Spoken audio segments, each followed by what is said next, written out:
from these guys called Kino Casino, who are a streamer group over on Kick.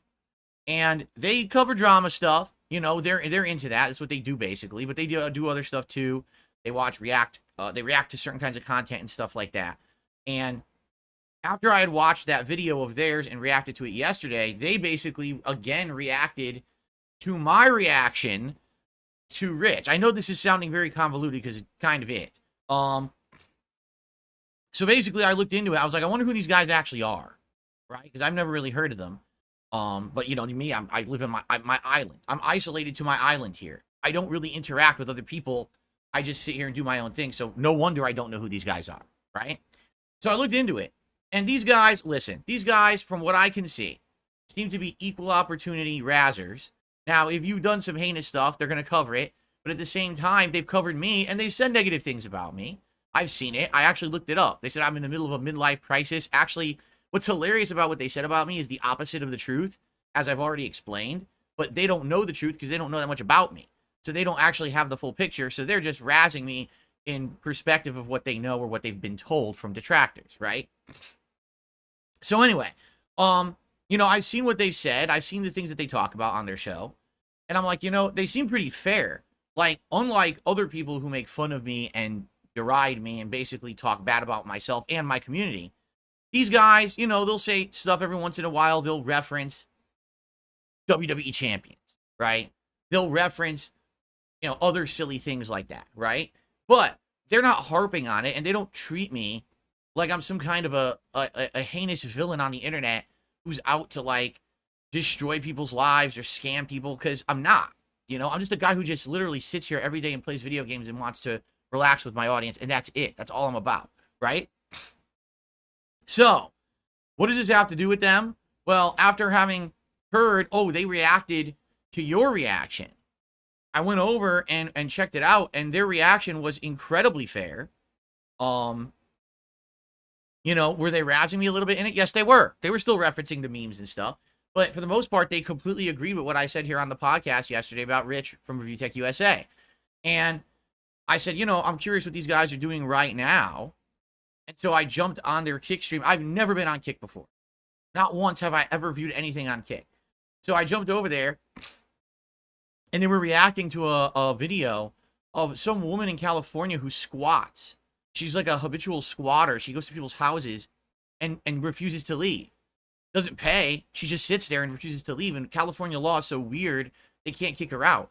So it's these guys going around trying to kick this woman out from squatting, basically. So I'm watching this video, and it's hilarious. Not only is the video hilarious, they're hilarious. Their commentary is actually funny as hell on this video. So I'm laughing my butt off, and I said, maybe I'll just say hello to these guys. So I made a quick account, you know, and then basically verified with them that I was really me. And I say, hey guys, just so you know, here I'm the real me, and I just want to say what's up. You know, I appreciate that you guys have been reacting to what I'm saying about stuff in a fair way. And we basically went back and forth with a little bit of conversation. And it was like maybe 15, 20 minutes of conversation with these guys. Just chatting. You know, I was just chatting. I was in bed. My wife was asleep sick. You know, she's getting over her cold. And so I was just talking, you know, on the phone, just kind of, you know, chatting in the chat, talking with them back and forth. And basically they were so nice. They were like, would you like, you know, come by? What are you doing tomorrow? I said, you know, I'm doing a marathon. And they actually said, hey, viewers, go over and check out Phil. I was like, well, that's really nice of them. They certainly didn't have to do that, you know. So, FYI, I want to say welcome to anyone who's a newcomer here on the stream. Now, I need to lay some ground rules because I don't want anyone to have misconceptions about my stuff. I wish I didn't have to have any restrictions on the stream. I wish this stream could be open and free with no problems. The problem is, sadly, I have a very large stalker base on the internet. Not just a hater base, a stalker base. These people literally try to get into every aspect of my life, okay? If I don't have any kind of restrictions on my chat, sadly, what would happen is trolls would come in with 100 bot accounts, flood the chat with racist stuff, sexist stuff, doxing, and all kinds of nasty stuff. I know because they've done it before. So we have to have really restrictive stuff on the chat. Usually I have 24-hour sub mode, meaning you have to subscribe to my channel, which isn't paid on YouTube. It's free. But you have to do a free subscription to my channel for 24 hours in order to talk here in the chat. And that's just to stop the bots. It's the only reason I do it. I don't like having to do it, all right? But last night, since these guys at the end of their stream said, hey, guys, come over to Phil's stream, go check him out tomorrow, I said, well, I'll reduce that for today. So anyone who was there live on that stream last night and came over and subscribed, I reduced it to like 8-hour sub mode for today. So at least this will hopefully stop the bots. But we will have some newcomers to be able to come by from that show, the Kino Casino, if they want to come talk and interact and hang out with me today. Okay, so welcome. I mean, I always welcome newcomers. I love people who want to just come by and hang out. Listen, I'm a chill guy. The only time I get heated is if I'm playing Street Fighter and I lose, I get really upset.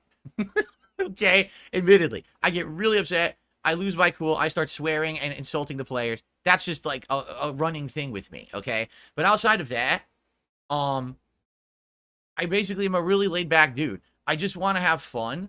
I just want to hang out. I want to enjoy games. I want to be social with my audience. That's what it's all about. And so many people hate me for shit over the years. It has nothing to do with the real me now. It's shit that I've done in the past. It's stuff that has nothing to do with my streams.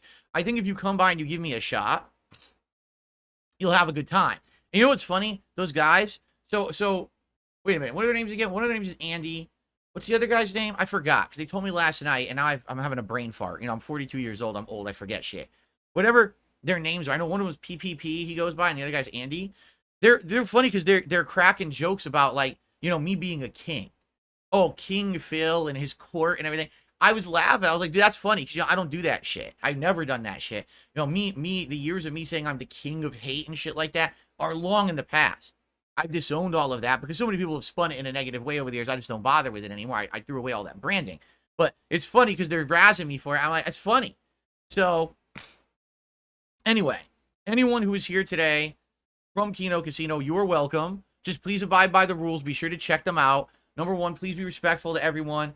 It's fun to razz people, but please don't be harassing people. Don't be insulting people. Don't use really bad language, you know, that's going to get us all in trouble here on YouTube.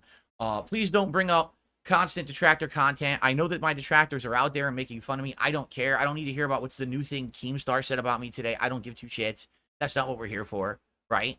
And in reality, if you just are kind of respectful to everyone around, you'll never have a problem here in the chat. It's only people who come in here, they have agendas, they try to derail stuff, they don't listen to the rules, and they want to act up. Those are the people who get moderated. I'll be honest, there's not much moderation on this stream. Usually we don't have any moderators. Today we have a couple because it's a marathon. Usually we don't even have any moderators on here. All right? So welcome to any newcomers. I really appreciate you all coming by, and we'll talk, because several of you have super chatted. Thank you for that. Usually I do shout outs near the end of the show, but being that today is a special thing, I mean, we got all this stuff going on, I'll probably give a chance to just shout out earlier in the show. All right? But so welcome to anyone from Kino Casino. In fact, if the guys come by, PPP or Andy today, they said they might actually come by when they're available to chat or whatever. I'm down for that. This today is an ultra laid back stream. What I mean by that is we don't have like an agenda.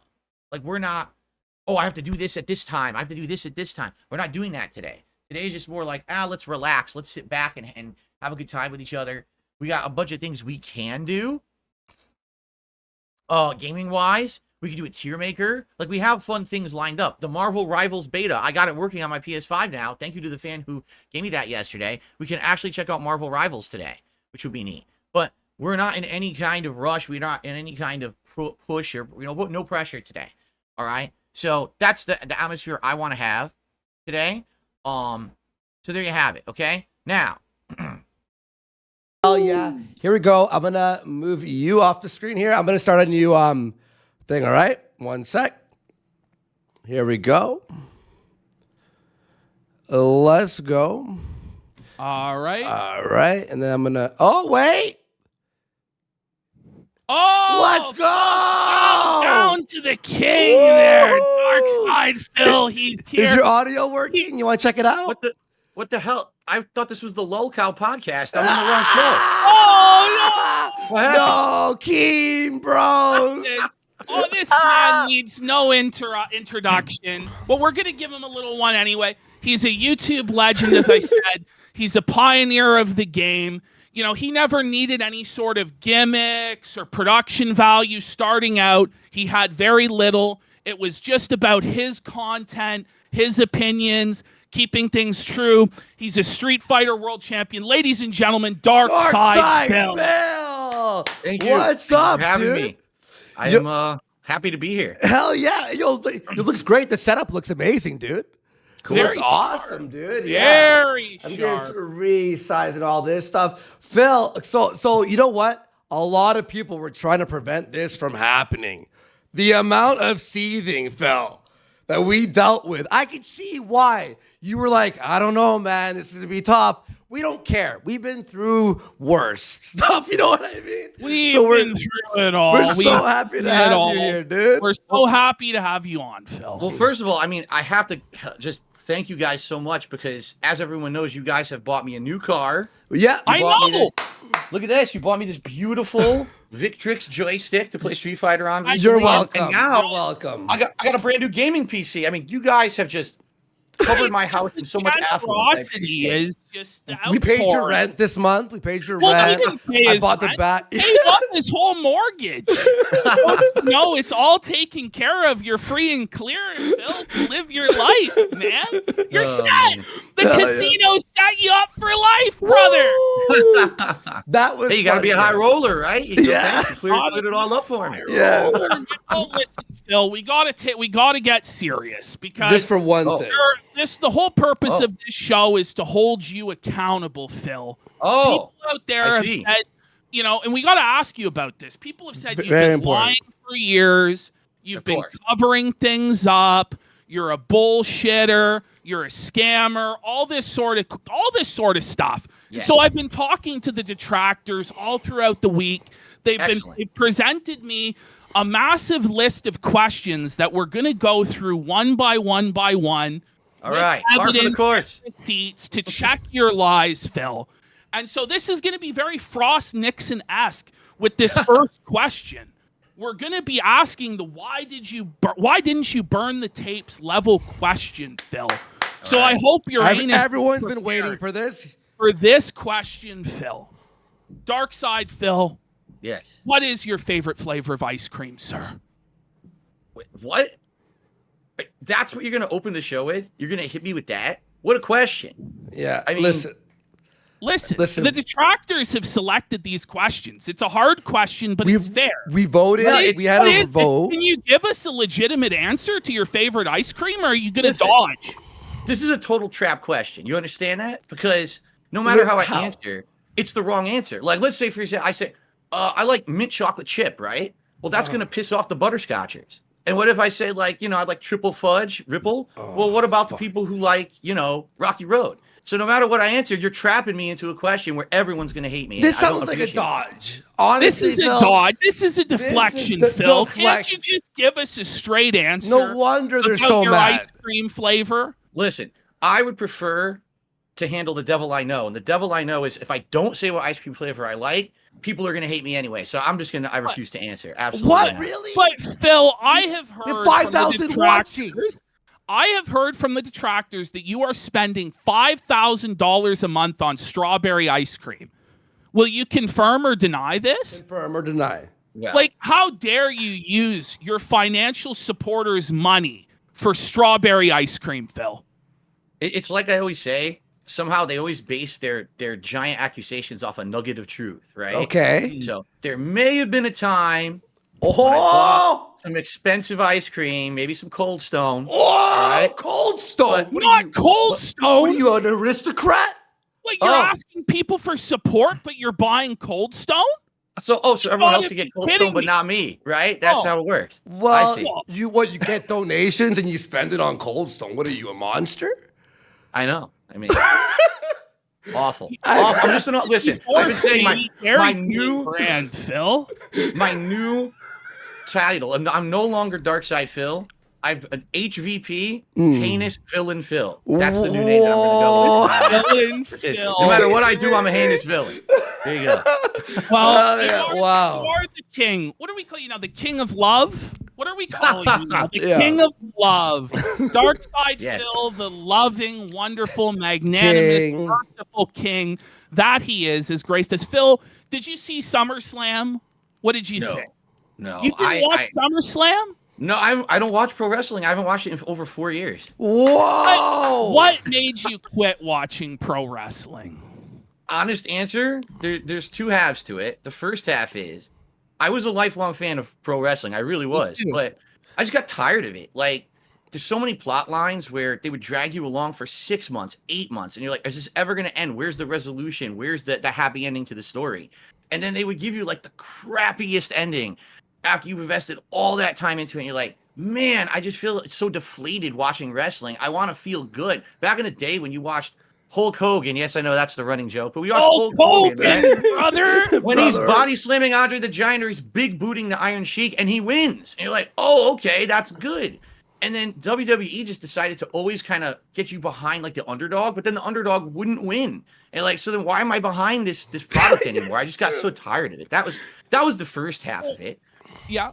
But the other half is, quite honestly, with all the bullshit from my detractors and everything, constantly bringing up that I'm playing a wrestling mobile game and all of that, it kind of took the fun out of it for me. It's like, this is something that I used to find as a hobby. I would decompress from my busy day or my stressful day and go watch some wrestling, right? Something silly to have on in the background when you're doing other stuff. You laugh at the plot lines or whatever.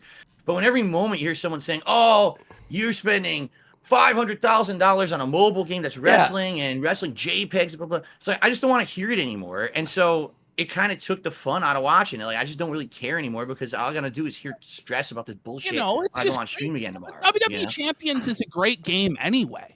Like, even if you were spending money on it, it's your money. Well, that's the thing I never understood. That's the thing I never understood about this accusation. Say you were spending your money on this shit, right? Okay. Are you killing people? Do you have kids trapped in your basement? You know what I mean? It's like, whoa, the mobile game. The horrors. Because even if it is all true, it doesn't matter in the grand scheme of things. It's a mobile game. Yeah. It's just so stupid because, like you just said, even if it was all true, it's not some horrendous thing. Like some of the people that you've covered and the things that they're doing, I don't know how you can even equate something like that to what these other people are doing, but then they group me in with them. Like I'm horrible like them. Like I'm doing horrendous things with my life or something. Number one. They say right? that you're I'm worse. Right. I'm the worst, right? I'm worse than everybody. Right? It's like, I don't really understand. The thing is, it's because you were such a pioneer in terms of monetizing. Back in the day, nobody else really was making money, making a living like you were, or it was rarer. The thing is, if you started 5 years ago, there would not be that same level of hate for you. I don't think there would be, because it's these old school rules that I used to believe in, because he did, yeah. All the YouTubers who I grew up with, like Aciliary and Archie, people would say, you're not supposed to make money on YouTube. It's supposed to be for a passion or this or that. But it turned out there is a lot of money online. And people are making a very good living online, and nobody else seems to, get the hate that you do for running your business. It's wild. Yeah, I think like you said, I've been around for so long, 16 years and counting as a YouTuber, that there's been like almost generations of different people who hate on me for different reasons, but yet it's become this running meme that you always dislike DSP no matter what he does.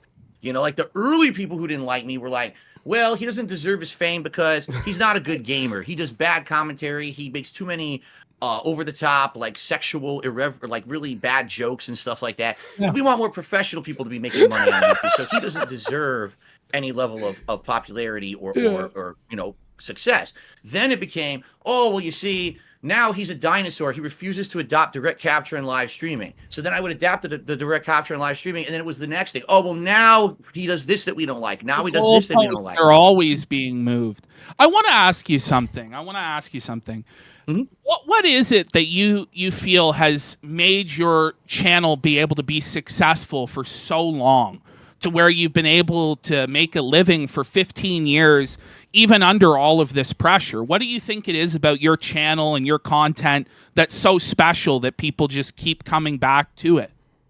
A couple factors. Number one, I decided really early on that I just wanted to be a variety guy. Like there's people out there who always focus in, they're the FPS Call of Duty player, or they're the person who just plays fighting games, Street Fighter, or, there's a person who just does documentaries on something. No, I wanted to do a wide variety of video games because I knew that well's never going to run dry. You know, like video games are becoming bigger and bigger. I can always jump from a genre to another genre when one's drying up or one's, you know, more hot. I can move around. And because of that, I mean, just take a look at the stuff I've been doing on my channel recently. You know, I finished an Elden Ring DLC. I'm playing Street Fighter 6. I've got a late night chill stream of Stardew Valley, a freaking farming simulator. You know what I mean? Yeah. And each game has a different audience. It's not always the same people on each stream. It's like in the daytime, I got someone there for the podcast. If someone comes at night to watch me kick butt in a fighting game. So I have longevity because there's always people coming back at certain streams for what they like. And honestly, I think another reason is because I have never sold out. I've never taken the bag. I've never taken a giant sponsorship, a giant partnership. I don't do branded advertisement streams where I'm playing a game 2 weeks early and I got paid to do it. And so I'm kissing the game's butt. You know, when I play a game, you know, I'm being truthful about what's on my stream because I'm not beholden to anyone because I'm just playing it for myself and being honest. Now, to be fair to those who might be a detractor, is that at this point a matter of principle, or is it more so you just can't get a sponsor because of the detractors and all the bullshit?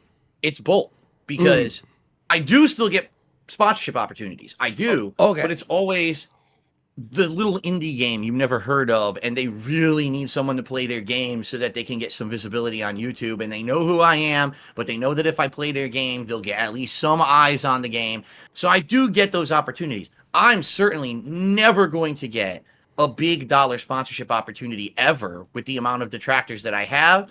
You know, the very few that I've gotten over the last 5 to 7 years go away instantly. Like, for example, on Twitch, when I was on Twitch, they had these sponsored streams you could do for certain games. And I remember once there was a Assassin's Creed game, and I was already playing it. So I play the game once, I get the sponsorship. My trolls contact Ubisoft, and Ubisoft literally went to Twitch and said, we don't ever want him doing this ever again. And Twitch turned off my offers dashboard. What the fuck? So I never got an offer ever again. They just turned out, and then they lied to me and said, "Oh, it's a glitch." That's retarded, dude. Honestly, that's like such scumbag. You're taking money. Okay, even if you don't like someone on the internet, right? You go to this guy's wallet and take money out, food from his table, like to make yourself. Oh, I don't like the way he talks about games. What are you, a fucking? How about if someone called your work and got you fired? You stupid idiots. You know what I mean? This is the thing, Phil. Is it's not like you're super political. Like, it's not like you're a communist or something, or a leftist, or anything like that, where it's like, this is really like a hot button issue that's affecting people's lives. You're a guy who plays Street Fighter. Right. You know what I mean? So, like, I struggle to comprehend the level of hate and where we're going in this direction. We got a super chat for, I think, $7 here. And he asks, DSP, what's it like to know you're one of the most resilient people on the internet?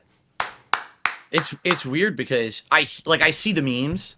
Like, I see people posting up on Twitter every time that, like, another content creator retired or whatever. Right? Yeah. Like, you survived. DSP survived. So, you know, he outlived another one. And it's like, I don't think of it that way. But I'm serious. Like, every day I get people who, like, send me messages and they're like, we just want to let you know, thank you so much for still being around, because we see the stuff you go through on a daily basis, the harassment that you've gotten, your family members have gotten, and the fact that you don't give up is, like, inspirational, and it lets me have some kind of, like, feeling of motivation in my personal life to overcome the things that I'm coming up against every day.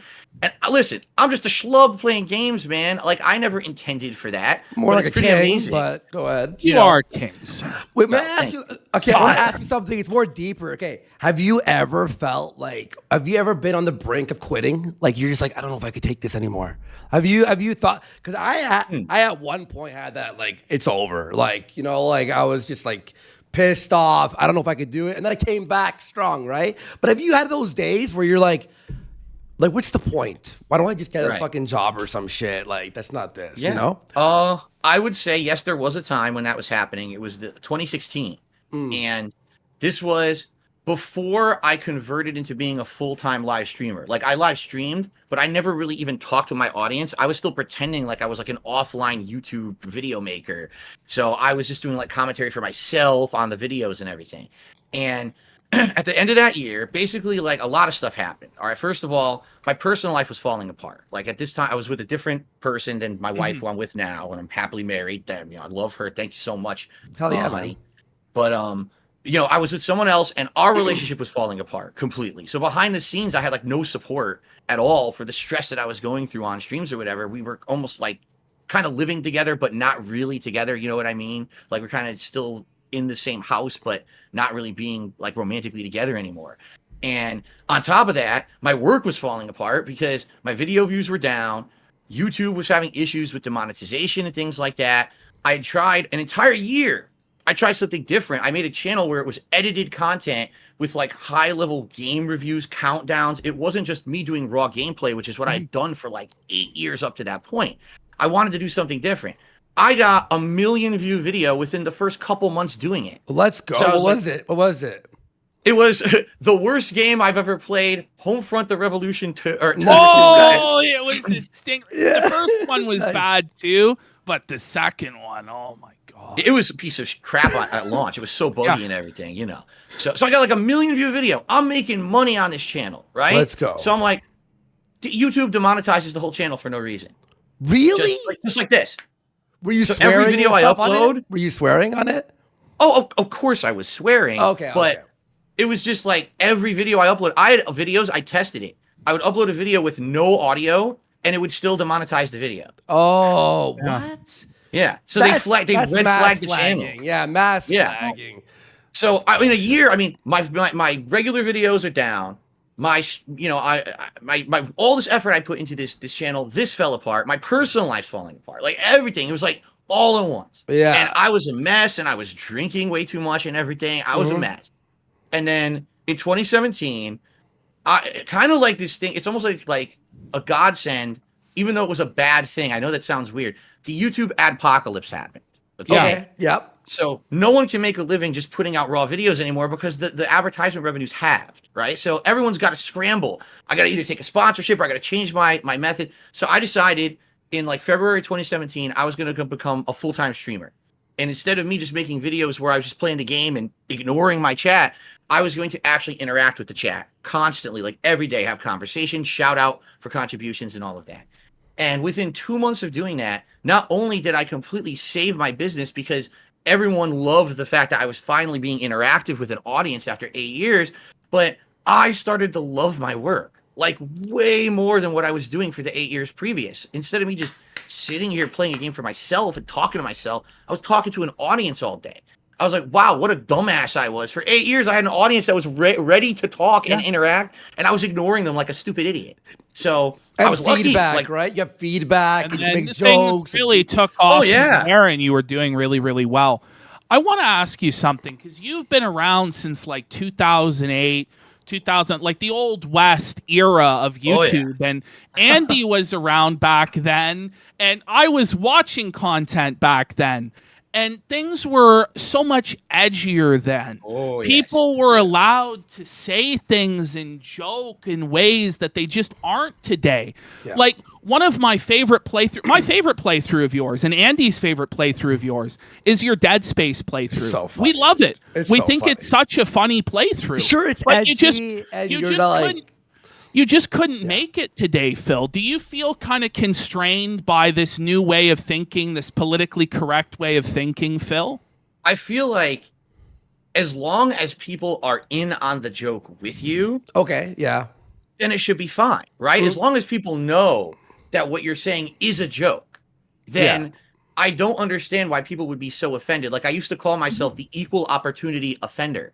Yes. Sure, I'll make fun of this race or this group, but I'm also going to make fun of myself. I'm Italian. I make fun of Italians. I mean, go watch my Assassin's Creed 2 playthrough. I destroy Italian people in that playthrough. You gotta watch it. You know?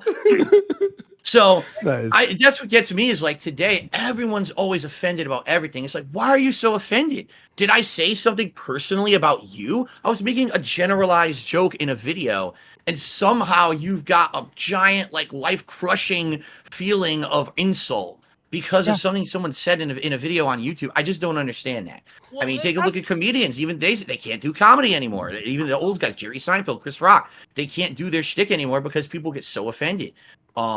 At the same time, man, am I glad that I changed to be an interactive streamer in 2017, because the social aspect of coming in and interacting with people took over for that over-the-top commentary that I used to do, and it gave me something new to do that I loved. Yeah.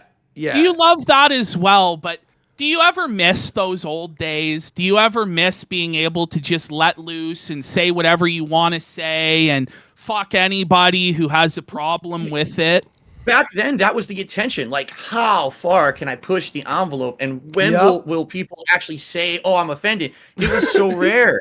It was so rare when people would actually be like, "Oh, you went too far." You know, it was part of the comedy though, was offending. It was like when you offended 1/10 of the audience, all the 9/10 would be laughing at that 1/10, like, "Oh, you're offended. We got you." Like, it's like trolling people. Yeah. In 2010, now this is something I could never do ever again. I had the top 10 most racist moments in my videos of that year countdown at the end of the year. I was gonna bring it up. It's so of its time. It's so genius. It's so like funny. nobody did anything like that, Phil. Like, that is awesome, dude. It's the best. That's hilarious, dude. That's can't do anything like that anymore, man. No, you can't say one of those jokes with anymore. anything anymore. But it's like the top 10 most racist moment countdown. But that's the thing. That's me pointing it out from my own content. This isn't someone like, "Oh, Phil's an awful person because he did it. Here's his 10 worst moments." This is me making fun of myself for doing it. Like, can't believe I said that shit, right? Yeah. You know? Yeah, that's awesome. And it's just like, you know, we have such a history, you know, both me and Andy, of doing edgy jokes. Beyond edgy, yeah. Racial jokes. And it's just, people didn't take it so seriously. It seems like, you know, right around 2015, 16, 14, this new wave came in that said, you're not allowed to make jokes like that anymore. You're not allowed to say what you want. And it's like, none of us are running for office. Yeah, we're not politicians. None of us have any power in the real world, really, whatsoever. So what's the problem that we've said these things? You know what I mean? But people will bring it up. Like, they'll bring up those clips of you, or they'll bring up like a clip of me saying, a slur in the past, or Andy, and they'll go, "You can't watch this person. You can't do this. You can't do that." It's like, these were meant to be comedic. These were meant to entertain people, but they don't care about that context. It's very sad. Well, that's what it's all about. You just said it. Context. You need to have this stuff in context, and people refuse to put it in context. Instead, they purposefully take it out of context to try to make it look so bad, so now they have something to get upset about. Or there is moments in all of our past, and everyone on the internet really's past, that we fucked up, right? We've done stuff that we fuck up, and look back, it's embarrassing, you know, all that bullshit, right? But unless we've killed someone or whatever the hell, do we not like? Are we not allowed to have redemption ever? None of these are crimes. Yeah. We don't live in England where people are getting arrested for Facebook. Did you see this, Phil? No, I didn't. This old man got arrested. He's like 60, 70 years old. He made some anti-Muslim post on Facebook. They came to his house, arrested him for a Facebook post. Oh my God. None of us are criminals, except maybe in the thought criminal sense that we dared to think something was funny that was funny for like 20, 30, 40 years. These jokes were being made. Now suddenly it's a big problem, right? None of us are criminals. None of us have broke the law. But yet people think you shouldn't be allowed to make money. They believe it's their right to break your rice bowl and say Phil's not allowed to eat rice. Phil is an evil person, and he's not. We're going to stop him from making money. And that's like a mentally deficient way of looking at the world, isn't it, Phil? It's like Andy just said. In the past, of course, I'm going to admit now, because now you look back and you're like, all right, now in context, that was a bad thing to say, right? That was a bad joke to make, and I would never make another joke like that again.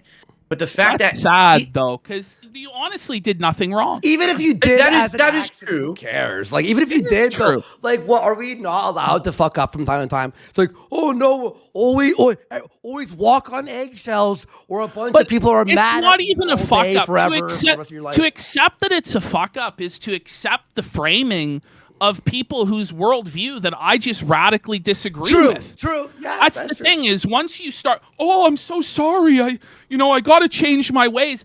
You're accepting their point of view. You're accepting their frame, and they'll never forgive you.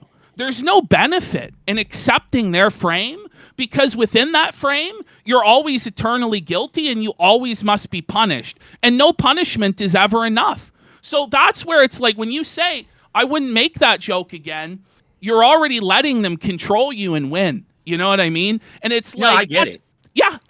I get, like, for me, like, think about it. I mean, there's stuff I've done over 10 years ago, and these people will send that to the company that I want to get a sponsorship. Yeah. Oh, here he is. What do you mean? That was 2010.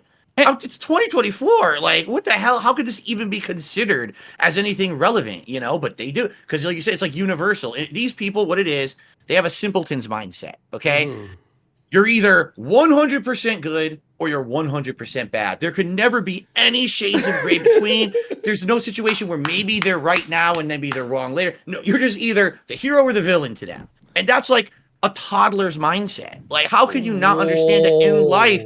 You have to have situations where sometimes you agree over here, sometimes being in the middle is okay. I mean, if everyone was all one way, wouldn't life be boring as shit? It would stink. Exactly.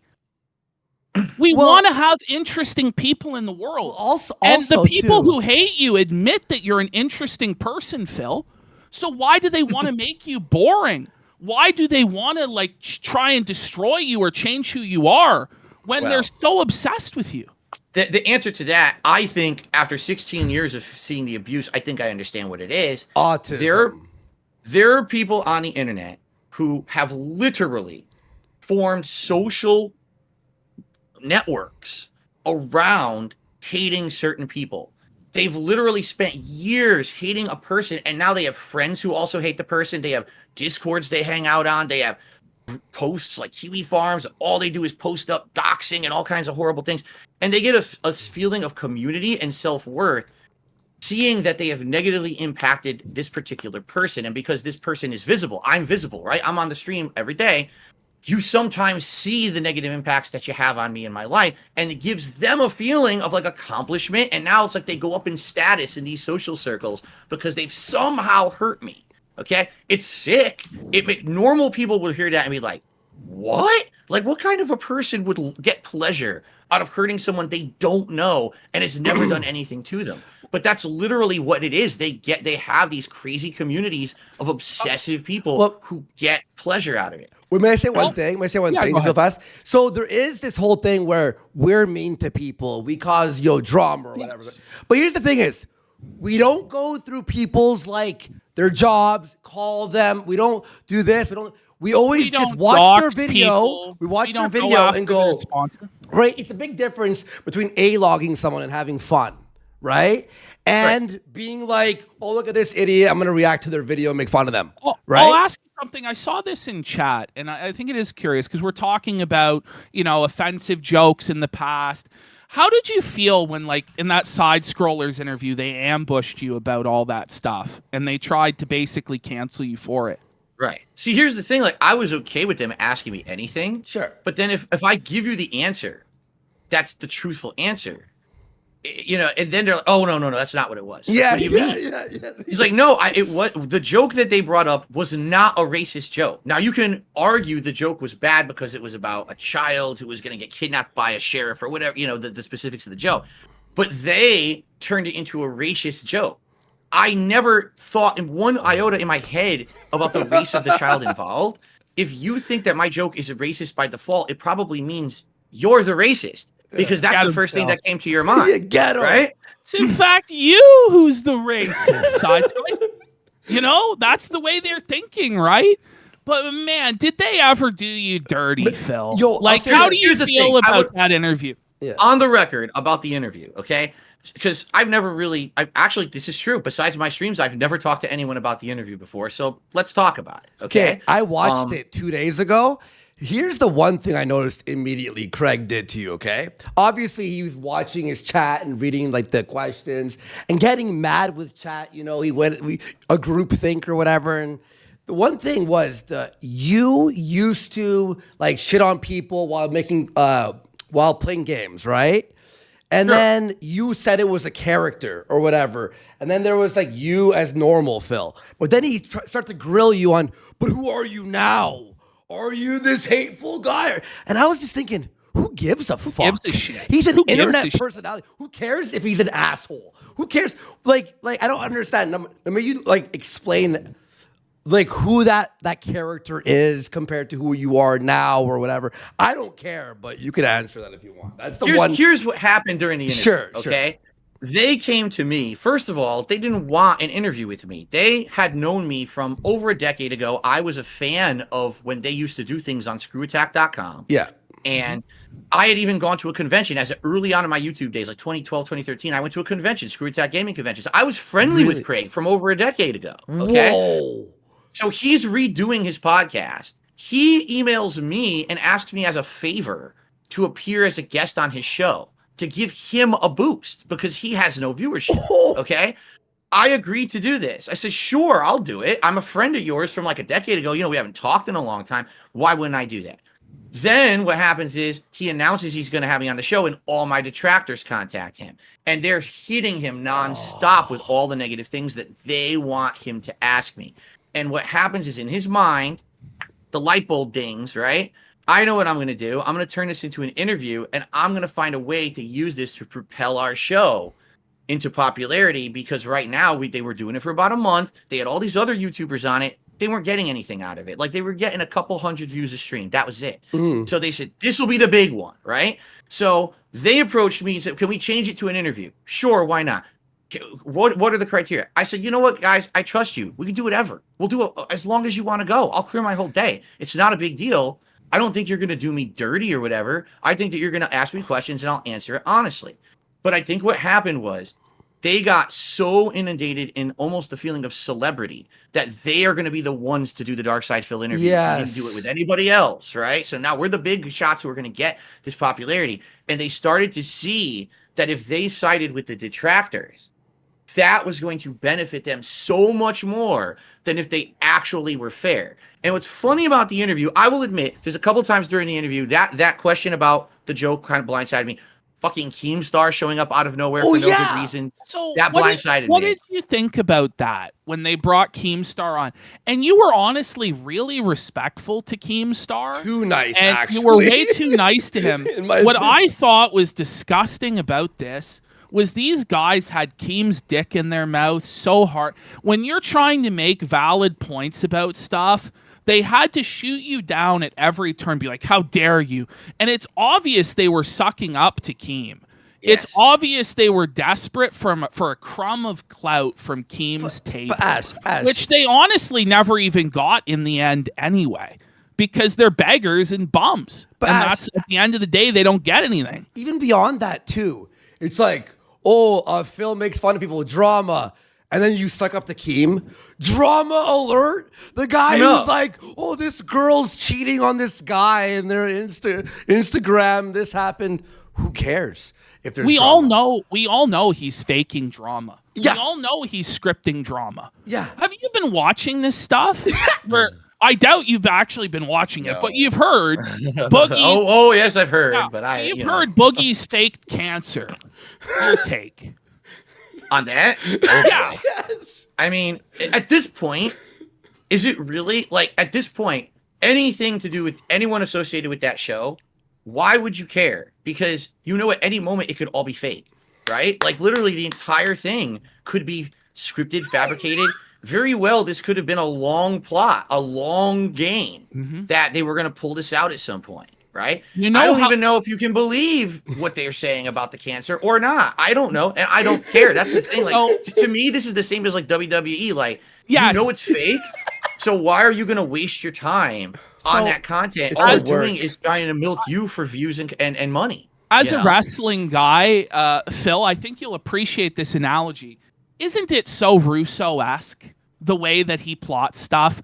It's just short-term booking, the craziest stuff he can think of, just destroys the credibility of his product, and long term it goes to nothing. And I honestly, June the King did a documentary on Keem, and there's evidence in it that he has outright fabricated stories he's done on his show for profit over and over. So if this happened years and years ago, what makes you think that something they're doing today would be real? It just doesn't make any sense. It really doesn't. Yeah, and and like I'm sure some things are real in the sense of like Boogie faked cancer. But then he goes, listen, this is what we're gonna do. I'm gonna say I'm gonna fire you, right? But then no. Hang on, listen. We'll get you to do punishments. Which, by the way, we were like, punish him every week. That'd be funny, right? No, one tattoo on your beard. But we're just, can we just think about this for 1 minute? Go. Boogie faked having cancer and lied about childhood abuse.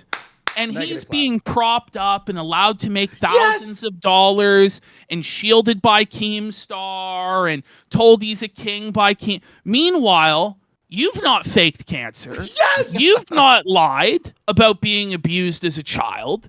But yet, I think you get just as much shit, if not more. Than Boogie. More. I think more than Boogie actually gets for having done that. Well, the difference is I have content. I actually have content to offer the internet, and people like the content and will pay for it. These people have nothing to offer but drama and bullshit that they have to keep making up and fabricating to get people to think that they're pertinent. It's different. So let's go into the LolCow Live thing for a minute. Would you have done a show with Wings and Boogie back then? With just Wings and Boogie? Without Keem. Like without just them Keem. two. Yes, I would have. Wow. Why did they think that they needed Keem? Why do they feel like they need a puppet master to tell them what to do to take a big cut of the money when you guys could have split it 3 ways and done your own thing? Why? And Keem quits every week too, by the way. So go ahead, sorry. Yeah. The only thing I can fathom is that they have, well, at least in the case of Wings of Redemption, okay, Wings has had this ongoing relationship with Keem for over a decade, and it's abusive. I mean, again, in the June the King documentary about Keem, you'll see things like Keem threatens him. You have to come on stream right now, or I'm going to get you kicked off of Twitch and kicked off of Twitter and kicked off of all this stuff. So he just does it, and he goes right into the lion's den and gets beat up by a bunch of people, right? And it's like, I don't understand how you can work with someone like that, except you think that's the only way you can have pertinence on this planet. And my question is, how low can your self-esteem be? Where is nothing to offer anyone? Where's the pride? But you know because you've always been your own man. You're the man. You're the boss. Whoa. That's the reason a lot of us got into streaming. We didn't want to have a boss to answer to. We wanted to set our own schedule. But these guys seem to have gone in the reverse and are desperate for a master, desperate for a boss to tell them what to do because they've run out of hope, and it's very sad.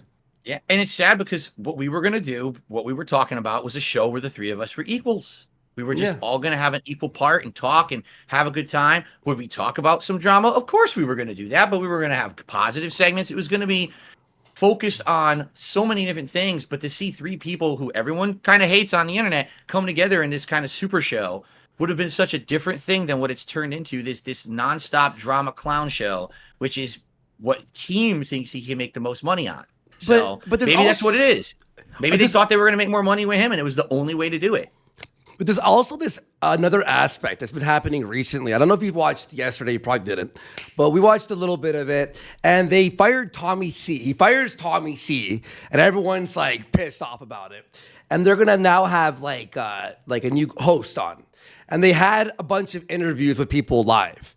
But the thing is, even though Boogie and Wings are the LolCows, right?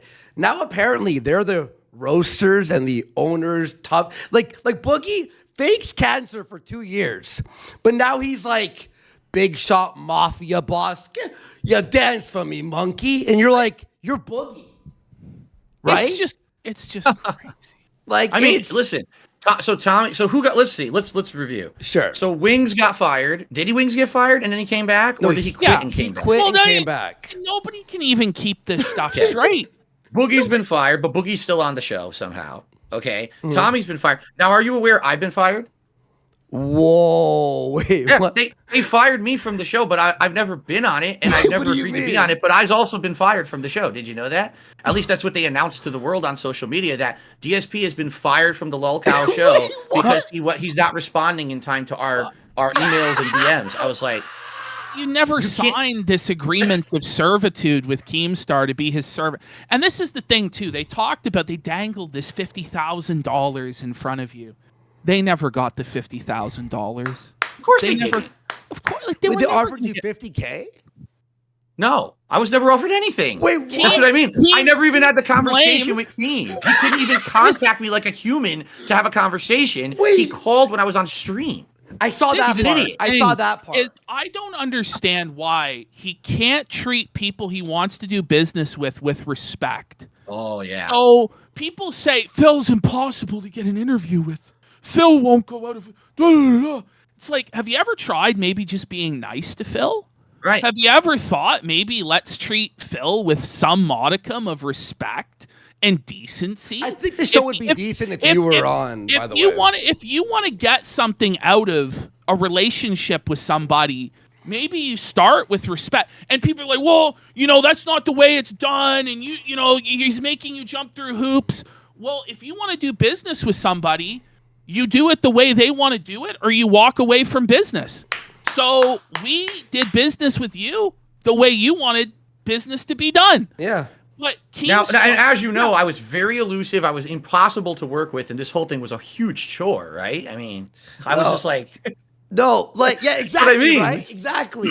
By the way, a real fast here, Wacky Shucks has gifted 20 subs. Big Hell yeah. support for Nice. the king being Fuck here in the casino. And Phil 2K92 for 5 subs, real fast. And Bohepans for 10 subs. And for another 10. Let's go. Nice. Thank you so much. Everyone goes up to Phil, by the way. Phil, why do you think Keem chooses to handle business that way? I mean, this is not rocket science. The guy's an egomaniac. He thinks that everyone is below him. He thinks that he's better than everyone around him. He thinks that he can literally send a tweet and the whole world's supposed to know that he did it and that we're all supposed to respond to it. That's how he made me my offer. He put a tweet on his account. Someone tell DSP if he doesn't contact me in the next couple hours, this $50,000 signing bonus is off the table. What the hell is he talking about? I've never spoken to the guy. Like, what? And that's how I'm supposed to get out a business offer. And that's he's in his throne, his mighty throne. Oh, yeah. Oh, here, let me get my royal tweeting device, and I must tweet out, and all the people must come to me and give me everything that I want. Like, what kind of an egomaniac thinks that way? Well, he thinks that because he has money, everyone else is beneath him, and they have to crawl before him and beg on their knees. But that's not the case. Like, it's just Phil. Like, we're able to all make money without Keemstar, right? All right. Like, why in the world would you become his whipping boy, his servant, his slave, get branded on your face with liar? Did you see Boogie got down on his knees in mood? I believe it. I didn't see it, but I believe He it. literally did. got It's down on on Twitter. his knees. It's like, and at a certain point, it's like, Phil, doesn't this feel like some fetishistic stuff? Like, think it's it's almost like disgusting. homoerotic between them. Yeah. I mean, geez, they have a group of guys going on there saying that they're going to milk the lol cows. Whoa. You're a lol cow farmer who wants to milk a lol cow. Do you know what that sounds like? You're Jacking going on the show off. to give a bunch of handies to everyone. Like, Yes. how is this something that you think is desirable or good for your brand? I don't know who would go on that show Come to be everywhere. a guest or whatever. You know, Gross. and Boogie outright says he has a humiliation fetish. He enjoys being degraded. And then Keemstar humiliates and degrades him. And it's like, you guys are like in some sort of weird homosexual relationship. Milking Like, humans? This is beyond just I like don't need to be entertainment. milked, thank I you. think they're both getting some bizarre sense of sexual satisfaction out of this that I just don't understand. And it just, again, to finally end it, and then we'll move on. Do you understand why you would want to be somebody's employee in digital content creation when it's so easy to be your own boss? Yeah. Right. And again, if we had done our show, it would have been the three of us all getting an equal stake, all having equal input on what the show would have been. It would have been a positively spun show. Would it have gotten 20,000 viewers a stream? Probably not. But also, we wouldn't have had to degrade ourselves to the point of human degeneracy and disgusting filth. And you probably would have had a better brand image than what you got now. Because now, it's like I said, and I know you guys actually already reacted to this. Once you put the clown makeup on and the clown show begins, it never washes off. So now, no one's ever going to think about, Boogie as anyone but the guy who did these awful things on the show and degraded himself, and how can you maintain a brand outside of that show? Now that show is him forever. He can't do anything else. No one will care. How about now? How about if Wings and Boogie were like, fuck you, Kim, we want DSP, and then offered now to do a show with you, just you three? Would you say yes? They could kiss my fucking hairy ass. Let's go! Tell him, King. Tell him. You don't yeah. need anybody else. You're DarksydePhil. Like, they needed you. That's the thing that Keem doesn't understand. You held all the cards. You had all the leverage, right? Yeah, I mean, why else would they have kept bringing me up constantly over and over and over on the show when I had nothing to do with it? I mean, it's obvious they cannot. I'm living rent-free in their minds constantly. Yeah, no, I agree.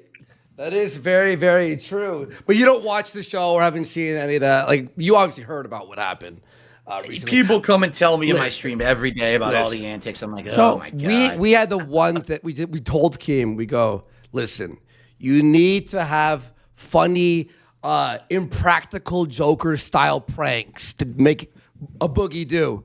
No, we're stupid. We're the idiots. We don't know how to run a show. Tattoo, it's over. Shut it down. I don't know. It's all just embarrassing. The show was doomed to fail from Jump Street. There's no long-term success in that. But I want to talk about that. I want to get a little bit existential with this. Wow. Because I make my living and Andy makes his living online. And I've been doing it now for 3-4 years, making my living. Andy's been doing it over 10. You've been doing it, 15 years. Do you think about when you're an old man? Do you think about, if you're still going to be doing this in 10 years or 15 years and what that looks like? Yeah, sure. And the way I see it is I get older, and I've said this to my audience, I can't just keep doing games all day. I'm going to get old. My hand, I can already tell you, I'm starting to get early signs of arthritis and carpal tunnel in my right hand. There's no way I'm going to be able to play games at a high level for the rest of my life. I can't sit here sedentary for 10, 12 hours a day. It's not good as you're getting older. You can't really do that. So, yeah, but the thing is, up to this point, 16 years in, I've mostly covered games. I've done a dabble. I got a podcast every day. I got some React content I do here and there. But the good news is there's so many other things that I know people want to see from me that I really don't do. I don't do politics. I don't do big topics like religion. I don't do those things that a lot of other people do and have a lot of success doing. I say, well, there's a reason. Because those are the topics that are, if you talk about them and someone disagrees with you, most people will not agree to disagree on those topics. Instead, they'll be like, well, I hate you now. Even though I like all your gameplay. Here's the thing about that, though, Phil. You already get so much hate anyway. What do you have to lose? Yeah. Well, as much as I agree with you there is a long-standing group of viewers and supporters that I have.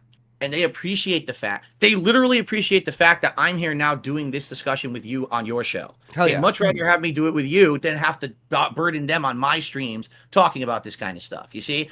And they just want to hang out and have a good time and unplug and forget about the world and have fun with games with me. We understand. So, I don't want to lose that. At the same time, I do think that as I get older, I'm going to have to change. I can't just sit here being the same forever. I'm going to fail. No one's going to want to see the 60-year-old Phil barely able to hit the buttons trying to play Dark Souls. You know what I mean? They want to see other stuff. So I will, in time, change. Will I do this for the rest of my life? I would like to at least maintain some kind of a relationship and following with streaming as long as I see fit. Let's put it that way. Right. If there's a day, if DarksydePhil stops making content, it's going to be because I decided to stop making content, not because someone forced me to, because bullies got me off the internet doing it or anything. It's going to be my decision. And I still feel like even when I get older, I could still make content. It just can't be the kind that I'm doing full time now. But I think that there's potential that I could do it for a very long time. Do you ever feel, because you are a middle-aged man now, right? Do you ever feel silly? Oh, how dare you? How dare you reference that on the stream? Oh, no. Do you He's ever leaving. do you ever feel kind of silly that you're still playing games for a living, or do you feel proud of that? The funny part about it is, I'm better now than I ever was, and I'm old. Like, I'm better at games at Street Fighter. I'm the best I've ever been in my life at Street Fighter right now. It's ridiculous how good I am at the age I am, and the fact that I don't even play that much. I play it a few times a week. The people who are pros at Street Fighter, they play that shit every day for hours. Yeah. And here I am. I got like 5-6 characters at master rank at Street Fighter 6. It's wild. It's I play nuts, Dark Souls. actually. I'm playing Elden Ring, the DLC. I beat the final boss legit. I didn't cheese him. I didn't abuse the game. I beat him legit, and it's like one of the hardest bosses ever made in gaming. But DSP, I've been told by everyone you're the worst gamer ever. Of course. But That's you right. beat the fucking Elden Ring DLC. Now listen, I don't think it's that Phil is a bad gamer. I think that Phil reacts badly, and that's the entertainment of funny, Phil. though. That's funny. That's the thing, is it's so funny to watch somebody get pissed off at video games, isn't it? You'd say, Phil, it's relatable for people, because when they play, they get pissed too.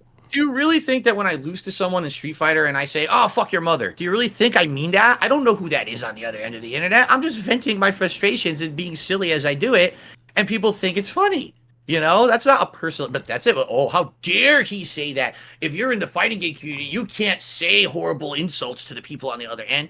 It's a fucking fighting game stream. Why? I can say whatever I want. Have you played COD? Have you played COD and been in a lobby recently? Well, I was like, yo, we're back in 2010. Like, it's fucked, dude. Like, I'm not even kidding. going back before that, Phil, you were out in real life going to arcades. And that was far worse than anything I have ever said or did on the internet. Was the arcade era. You saw what shit happened. was like, you're talking about us? people would challenge each other to fights back then.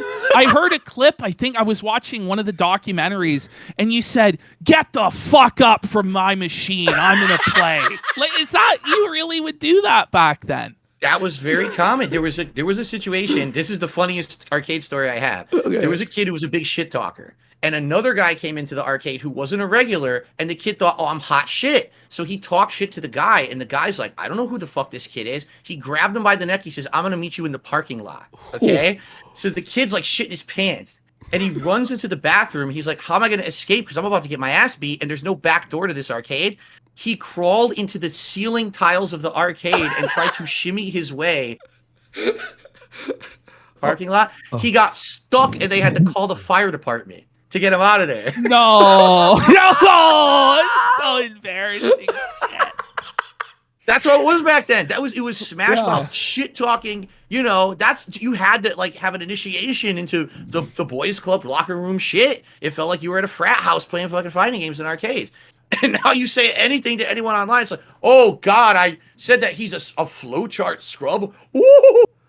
Oh my God, alert the police. Like a sistification of the hobby in a way, because it used to be this hobby was for guys, like nerdy guys. Like the fighting game community is like pretty masculine. You know what I mean? Things have changed so much. Well, even COD and stuff, right? It's about like swearing at the other team when you're done. Hey, you're a bitch. Nice job, buddy. Quit. I always say uninstall the game. Uninstall it. Guys, uninstall. All of you guys need to uninstall. You guys stink. Like, it's fun. Like, it's just like, it's shit talk. Why do you think this has happened, Phil? Teabagging. Why do you think it's getting like two pieces? Like we already said, culture change at some point, you know, and that happens. You have shifts. I always say that culture in the world is like a pendulum that swings back and forth. Sometimes you go all the way to one side. Sometimes it goes all the way to the other side. And frequently with history, it just goes back and forth. Right now, we're really kind of close to one side, and everyone is now all up in arms about anything that happens, but it very well could swing back the other way, and then things will go back to being more Smash Mouth and everything again. Is this women's fault? No. Do you want to know? This is the other half of it. So Money. And why I say that, When Street Fighter particularly started making money, that's when everything changed, because the entire time that Street Fighter existed in the 90s, the only way it could make money was in arcades or on your console.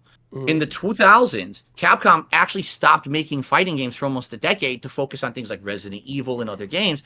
When they came back to Street Fighter with Street Fighter 4 in 2008, now there was hype behind it again, and all these companies jumped on the bandwagon. They wanted to make joysticks. They wanted to make merch. All of a sudden, it became a big esports. And when esports hit the scene, now you got teams who are recruiting you, big money sponsorship. We could stream this thing and get thousands and thousands of viewers and make ad revenue on it. And the moment that happened, that's it. Can't have any shit talking. Can't have Smash Mouth. Can't have any of this stuff. We got to just make it just like every other milk toast thing on the planet. Sure. And that's when it loses its identity.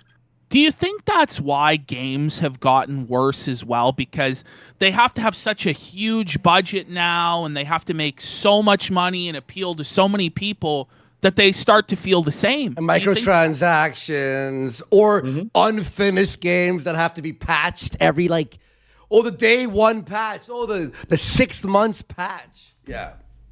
It's just a bunch of guys sitting in a boardroom, and they think that they know the best of what these games are. But in reality, these people are out of touch with what the common gamer wants or likes. And that's why you're seeing pushback against games recently that look so generic. And you can tell this game was made just to have microtransactions, just to have games as a service. There's Suicide Squad. Did you see that? Did you see Suicide Squad? Suicide Squad, Skull and Bones, Concord. I can keep going. And these are just in the last 6 months. Terrible games. Skull and Bones looks worse than Assassin's Creed Black Flag. How? Yeah. Because it's a mobile game. You can tell Skull and Bones is a mobile game that they said it was quadruple A, Phil. Did you hear that? It's quadruple A.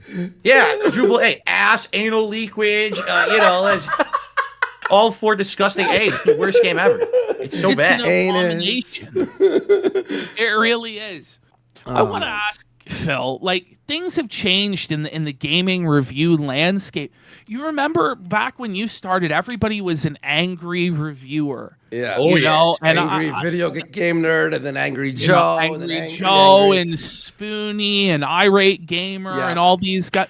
Why do you think it went away from that? Why do you think that fell out of fashion, out of style?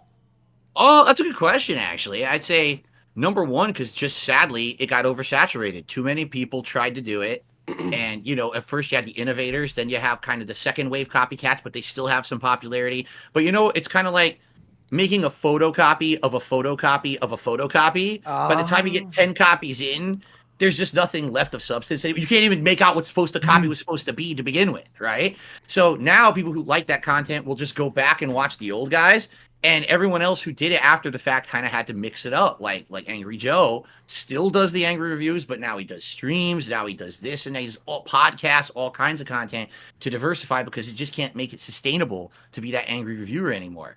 But it was interesting. I think, honestly, why it worked is because to be an angry reviewer, you don't need a budget. You know what I'm saying? You don't need a giant studio. You can just yell at a game and it works. The emotion works and gets your audience excited for something. And I grew up wanting to be that. I was 10, 12 years old when that stuff was coming out. To me, that was the coolest thing in the world. But now it's all gone. It's a bygone era. I remember all the ranters back then, and everybody that they just had a webcam, and they would just talk into it, and they would give their opinions. And I really miss that. I really do. I think it's now switched over. It's moved over to anti-woke, anti-sweet baby ink, like people. You know what I mean? I think it's people who are always chasing what's new and what's relevant. Yeah. But back then, it was about going to the past, going back to your childhood, or talking about movies that just, today, it would never catch on in the algorithm because it's not what everybody else is talking about. Yeah. No, I agree.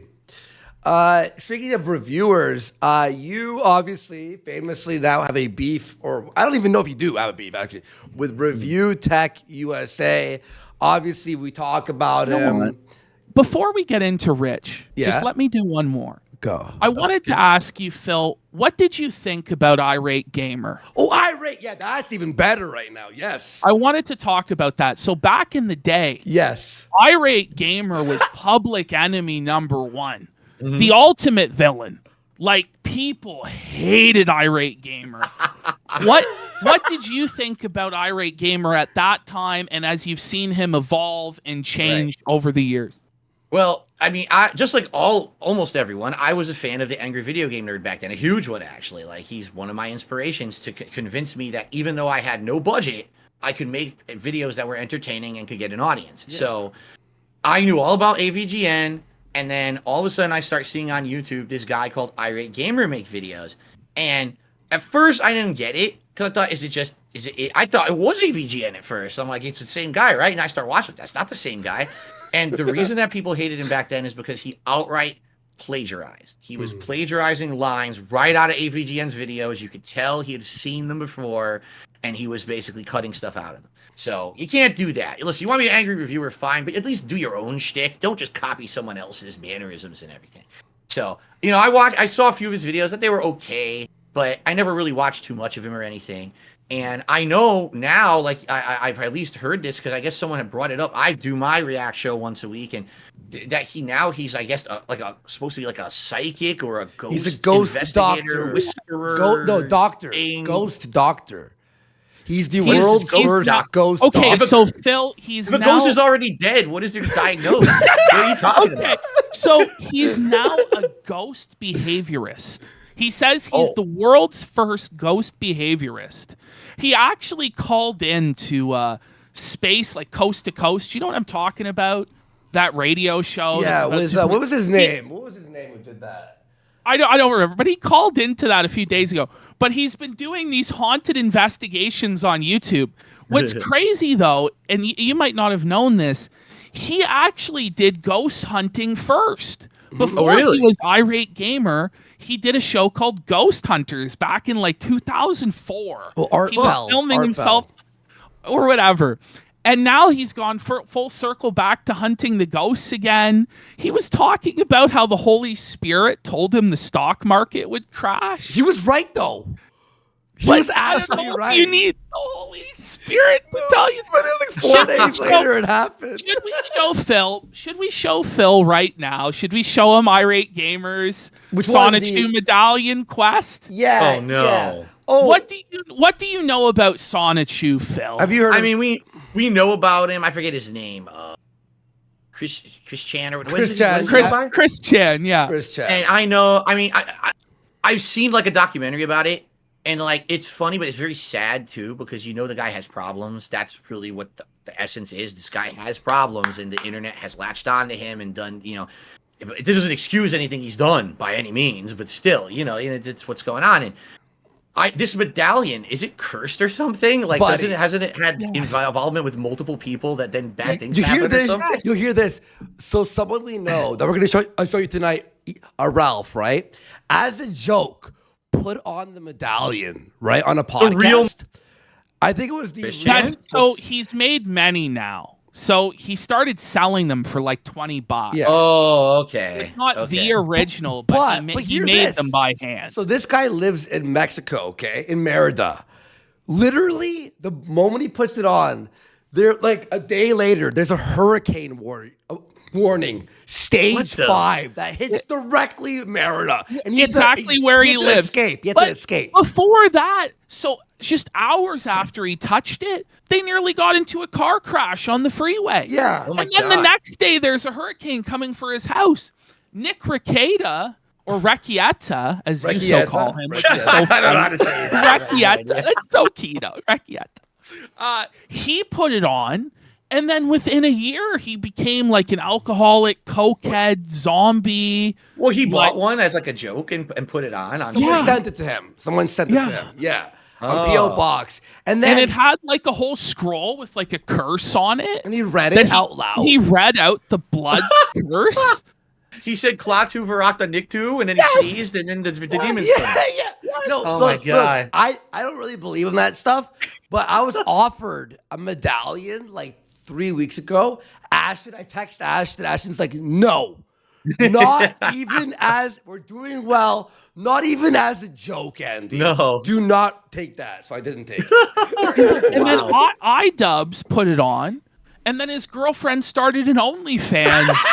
Oh my and God. he married her and took her last name. And he lost everything. What do you think about that, Phil? Would That's you insane. ever take a woman's last name? Oh, that's the question? I thought you were going to ask if I was going to wear the medallion. No, I'm definitely not wearing the medallion. Taking a woman's last name, here's the thing. I don't think that makes sense. At the same time, I don't think it matters. Like, it's not a big deal. But you can tell if a man is going to do it, he's trying to make a statement, right? Like, you don't just do that. He's obviously trying to get some kind of notoriety for it because it's not something that you would do in the mainstream. So the question I have, because I don't know anything about iDubbbz in the major like today. All I know is when he was Content Cop. That's it. And really Ream Team Star. That was pretty. To be fair, no But one outside knows. of that, I don't know anything else like why he did it or anything. So I can't really make a comment. I don't know the content. His wife's like destroyed his life. It's bad. She just keeps embarrassing him on stream. Like, she'll just bring up out of nowhere that he poos his pants. He shits his pants. That he can't control his bowels. And he's just sitting there with a look on his face like, why are you saying He's like, this? please. Why are you, Wow. please, honey, don't do this. Our clip channels reactions get quadruple their views on their actual show. And this is a guy who has It's 7 million subscribers. He can't even get 3,000 views on a video. So is the narrative that he got married and that's when he changed and all his content changed? He did because he used to be edgy, right? And then he said like the N-word and stuff before, right? And then he's like, listen, if you watched my content and you found that funny, you're a basement-dwelling incel. You're a loser. So basically, 7 million subs and goes, listen, if you liked anything I did, you're a bad person. And then he's like bending the knee to all these like woke idiot people who are like forcing him to apologize. And now he's just like lobotomized. He has like no soul. It's really sad, dude. Oh, before we go I want to make sure this question that was asked right away gets asked for Phil. Somebody sent in the super chat. He says he's replaying Soulbringer, a janky RPG from when he was a kid. He plays it every few years for fun and nostalgia. Do you have a favorite comfy game that you play for yourself, Phil?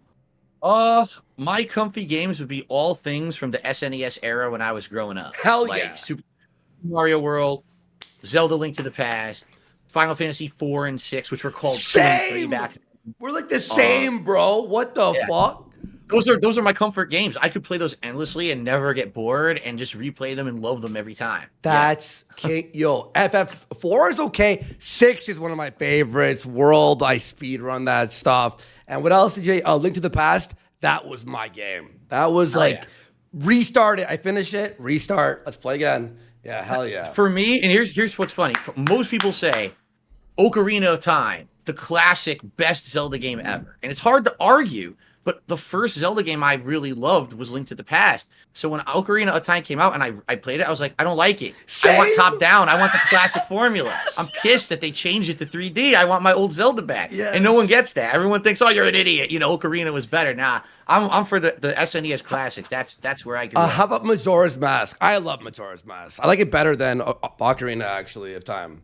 Have you ever played Majora's? It's a great game. You know what's good? The narrative of that game is good. The narrative whole idea of world's ending and everyone has to deal with that. It's like a heavy game for kids to be playing. Yeah, I remember being like, what the hell? And you have to like rewind time. Then everyone's accepting their death. It's like this dark theme. I love it. I love it. How about Zelda 2? Someone's asking. Oh, the one that's like the side-scrolling one? Yeah, I played it on Switch a few years ago. That shit is hard, man. Yeah. That's a really tough game. It's like, damn, it crushed me. But I beat it. But man, that shit was tough. Hell yeah. Nice. Let's show Phil this irate gamer thing. So, and then we'll start getting into showing you some of this stuff to react to. Is there anything you want to ask us? Is there anything you want to ask us? Yeah, is there anything that you want to tell? We have some questions for you from Super Chat. Or you want to bring up or whatever? But is there anything you want to bring up before we go into that? Here's the thing, like, I feel like it's so weird. I feel like so many people know so much about me because I've been on the internet for 16 years, right? So whenever I go into a conversation, I always feel like I'm the one who's at the disadvantage because everyone knows about DarksydePhil, but I don't know that much about everybody else, I guess here's a question for you. Why is it that when everyone else on the internet has taken the shot, when everyone else on the internet has milked that lolcow shit about me for money, that you guys seem to be taking a different approach and kind of being fair and nice? I think the reason why is because everybody else has done that. It's tired. It's boring. It's just, if we were to do the side scrollers thing, we would just be retreading exactly what they did. You would be giving exactly the same answers, and it would not be interesting at all. And I'm seeing a lot of people in chat who are saying, this is really interesting. They've never heard, Phil talk like this. Like they've real interview, real answers. Yeah. Drama question. They haven't seen that. They've just seen, clips of you getting mad at games and stuff like that. So I think this actually is interesting to pick your mind on things and see what your takes are. I'm really, really enjoying this conversation. We have a couple questions as we get this irate gamer thing pulled up. Chef Red Pill for 5 asks, question for King Phil. What is the king's favorite type of cheese? And does he have an opinion on American cheese? Some people say it's not real cheese. I think that I don't have an overall favorite cheese because there's different cheeses that go well with different things. You know what I mean? Like if I'm going to eat roast beef, I think, man, a delicious melted Swiss on there is really good. If I'm going to have an Italian style sandwich, I want provolone, right? I like different cheeses. American cheese, if you're getting real American cheese, it's real. But most people don't eat real American cheese. They eat that single shit. That's just oil. It's just like coagulated fat. And that's disgusting. Like you throw that on a pan, it literally turns into a pool of fat. It's not cheese at all. You can buy deli-style American cheese that actually has cheese content in it that tastes a lot better and is, by the way, is way better for you than eating that single shit. So I do have American cheese as well on sandwich. I mean, American cheese is really good on a burger, right? Yeah. Yes. Yeah. There's, as the Bible says, there's a time and a season for all things, We got Anime Sucks, Cope and Sneed for 5. So how does Phil feel about the fact that 1, Phil pioneered shitting on modern video games? 2, video games have objectively gotten worse since around 2011. Phil is a pioneer when it comes to the gaming industry, Cope and Sneed. Do you agree with that it's gotten worse over time? Again, what's happened with games, just like with competitive fighting games, just with anything else, when the money got big, that's when the corporations and the guys in suits move in to take over, and they have to homogenize and make everything milquetoast to be appealing to the masses so that they can make tons of money to appease the shareholders. Just listen to everything I just said. Did anything I just said have to do with the game? No. But that's all they care about. That's literally the reason they're there, is to make money for shareholders. So you used to have these insanely creative games that would break the mold. And there were years where it was like every month there was a game that was a new genre. You didn't even hear about this game before. Like, what kind of game is this? It's a new thing. Now you're lucky to even get a game that's not the third or fourth in a line of existing games, or a spin-off of something, or the next fad of Battle Royale or team-based shooter or something you've seen before. It's just there's no originality anymore because the number one concern is we have to be sure whatever we do will sell a certain amount to make money. So what else was popular? Copy that. But now, like you just brought up with Suicide Squad, the formula doesn't work anymore. You've already milked it too long, and now people see the games for what they are. When a game is being made just for making money, people aren't going to buy it. So yet now what's happening is some of the best games out there are not AAA games. They're these indie games that are popping up out of nowhere, and then they get viral popularity. And yeah, the indie game's not going to last a year or two. It's going to last like 3 months and you never hear about it again. But dude, if an indie game that took 1/100th of the budget of a AAA game became popular and sold 1 million copies, those people, they made out. It's happened I'll before. ask you a follow-up on that. Have you felt like indie gaming might have already peaked and might be on a decline? Because it seems like in indie gaming as well, they're chasing like trends, like everything has to be a roguelike, survival, stuff like this. Do you feel like that's kind of become like there's like almost like the standard indie game? Yeah, because what happened now is indie game developers are now thinking, well, what can we do to be like the last one that went viral? How can we get World or whatever? Yeah, how can we get so-and-so number of streamers to play our game and give it notoriety so we can get those 3 months where we sell 2 million copies and we bank, right? And so again, they're going to the tried and true formula, like you said, roguelikes, simulators, the horror games where you team up and you're doing stuff, that kind of stuff. And it's sad again, but I think with indie games, at least there is potential because you're not guaranteed and you're not beholden to a group of shareholders to make a ton of money. They can be more innovative. You can make a bunch of failed indie games and not lose your house in it because you didn't spend a lot of money and time on it, as opposed to these AAA games. These are $100 million games. If they fail, now the whole dev team gets laid off. Well, actually, there's a thing too that's interesting.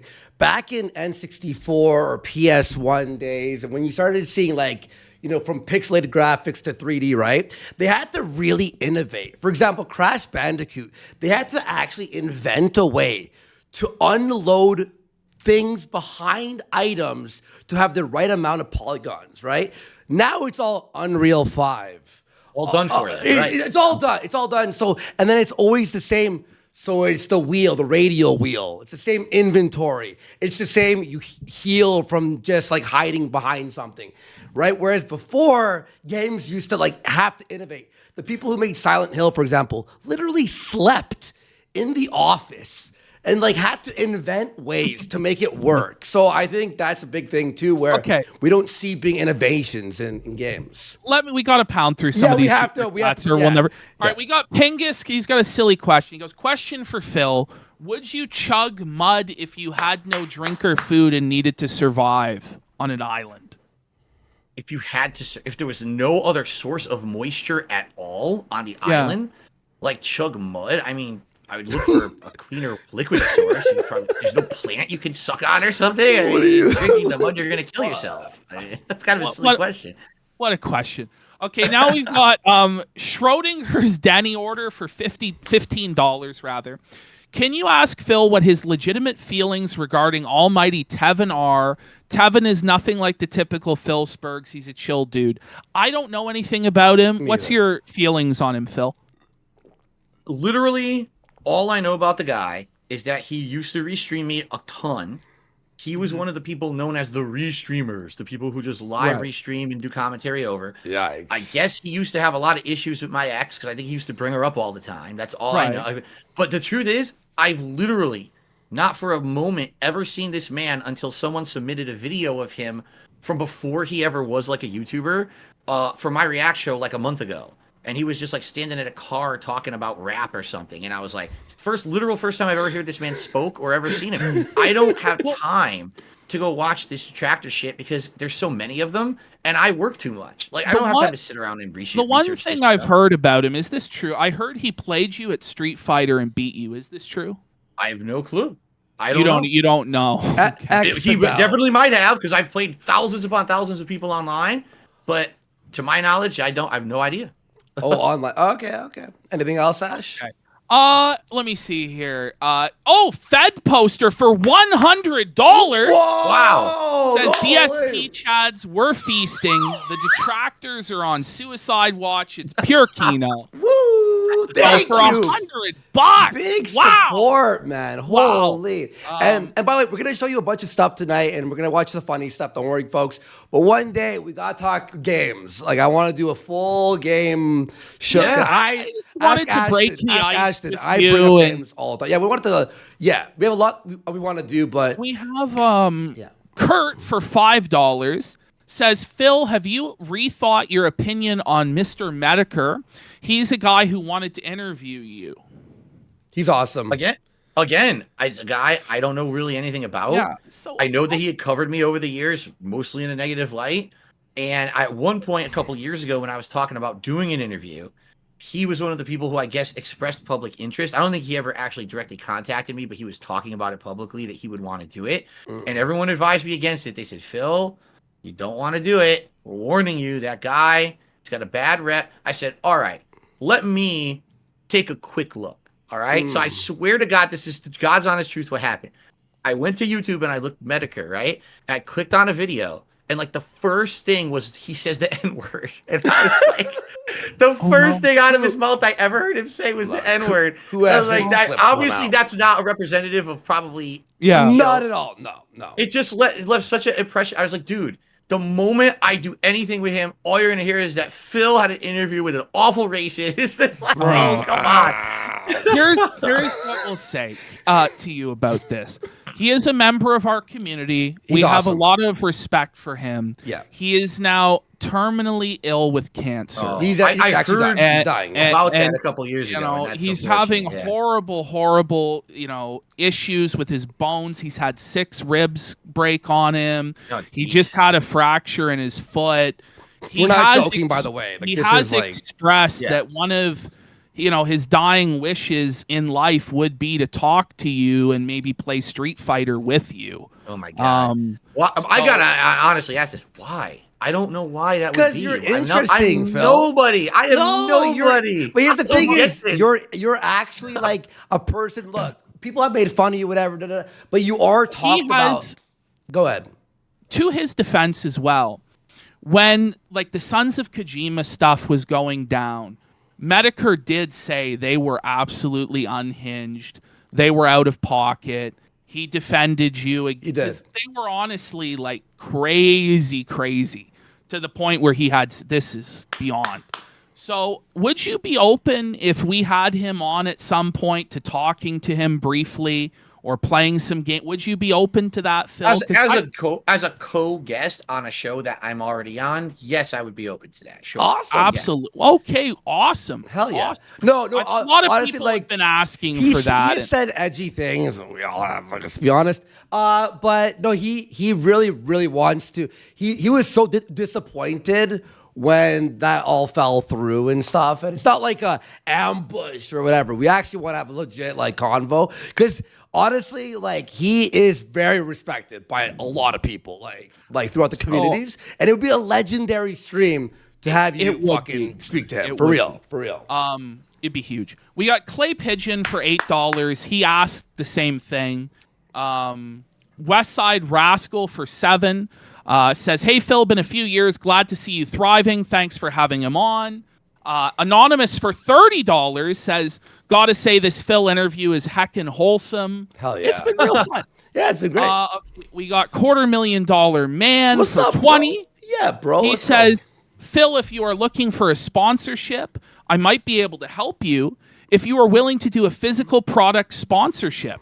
I know a guy who can hook you up with a Baldo contract. What do you say? I don't know. What's Baldo? That's funny. Well, you will get there. You will learn. You will learn the Baldo, Phil. Don't worry. Okay, let's keep going. There's so many that are coming in. I feel bad. And by the way, real fast, I'm gonna link your link. It keeps being taken down on the thing there. Go sub to him. I'm gonna put it up right now. Go ahead, Ash. President Mike Johnson for 10 says Keemstar is bald and the detractors are on suicide watch. Yikes. Dial 988 for crisis help. You are not alone. And then we got Gordzilla for 5. Kino Casino starring PPP and DSP when? Sorry, Andy. Fuck off. Fuck you. What a piece of shit. Why this guy's already like, let's I'm get getting Phil. fired. Messed up. Okay. You'll be rehired right away. Don't worry. Just let you know. So we already ran that arc years ago. Yeah. President Mike Johnson for 10 says, question for DSP, what is your favorite Metal Gear Solid game? And which is better, Metal Gear Solid or Splinter Cell? Oh, well, I have to say Metal Gear Solid because I've only played one Splinter Cell. I'm not saying that it's not good. I like Splinter Cell too, but I've played way more Metal Gear. So definitely I would say Metal Gear. Hell yeah. Man, I mean, I've played, at this point, I think I played every single one of them, even the NES one. So, man, out of all of those, come on, say it. Probably 3. Yes. Of the classics, for sure. I think 3 is the best out of the classics. Oh, okay. And then modern ones, 4 is a really good movie, but 5 has probably the best gameplay. What about Snake Eater, bro? And everything. So, what's that? How about Snake Eater? Snake Eater's 3, right? Yeah, 3. That's Yeah. Oh, that's the best one. Oh, I thought you said of the classics. Yeah. Oh, yeah. That's what I mean. Like of the original trilogy. Oh, 3 is the best one. I thought you meant the NES ones. I thought you meant Oh, no. Okay. Yeah. Yes, everyone. W Snake Eater. I was like, say it. 3. Are you excited for the remake? Yeah, Or- because or I remaster. sucked ass at the original, so I want to play the remake so I don't suck this time. I love that game. But 5, I agree, has the best gameplay, but the shittiest story, in my opinion. Okay, we're gonna do 2 more, and then we'll move on to reacting. I'm gonna use some bathroom real stuff. quick. Pardon me. Okay. We have here. Hold on, I just lost my place. Proxy for 10. Question for Phil: what was it like working temporarily with Mike Klum on a documentary, and what caused the project to fall through? Mike Klum is a complete professional. I just want to say that. Like, seriously, he was a super nice guy. He listened to every concern I had.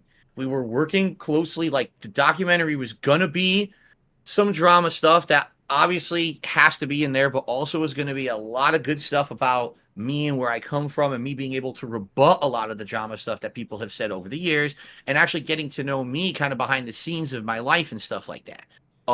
So I have absolutely nothing negative to say about Mike as a person or a filmmaker. I think he was basically kind of doing everything right. But the way I see it, like when I really started to think about the logistics of it, this guy was going to have to fly out to my home. He was going to have to be filming for weeks to get this done. And even there, he was like, I'll be completely accommodating to your schedule. I'll work around streams. But basically, my life right now is very stressful. I got a lot going on, not only with my work, but my personal life, my wife and everything.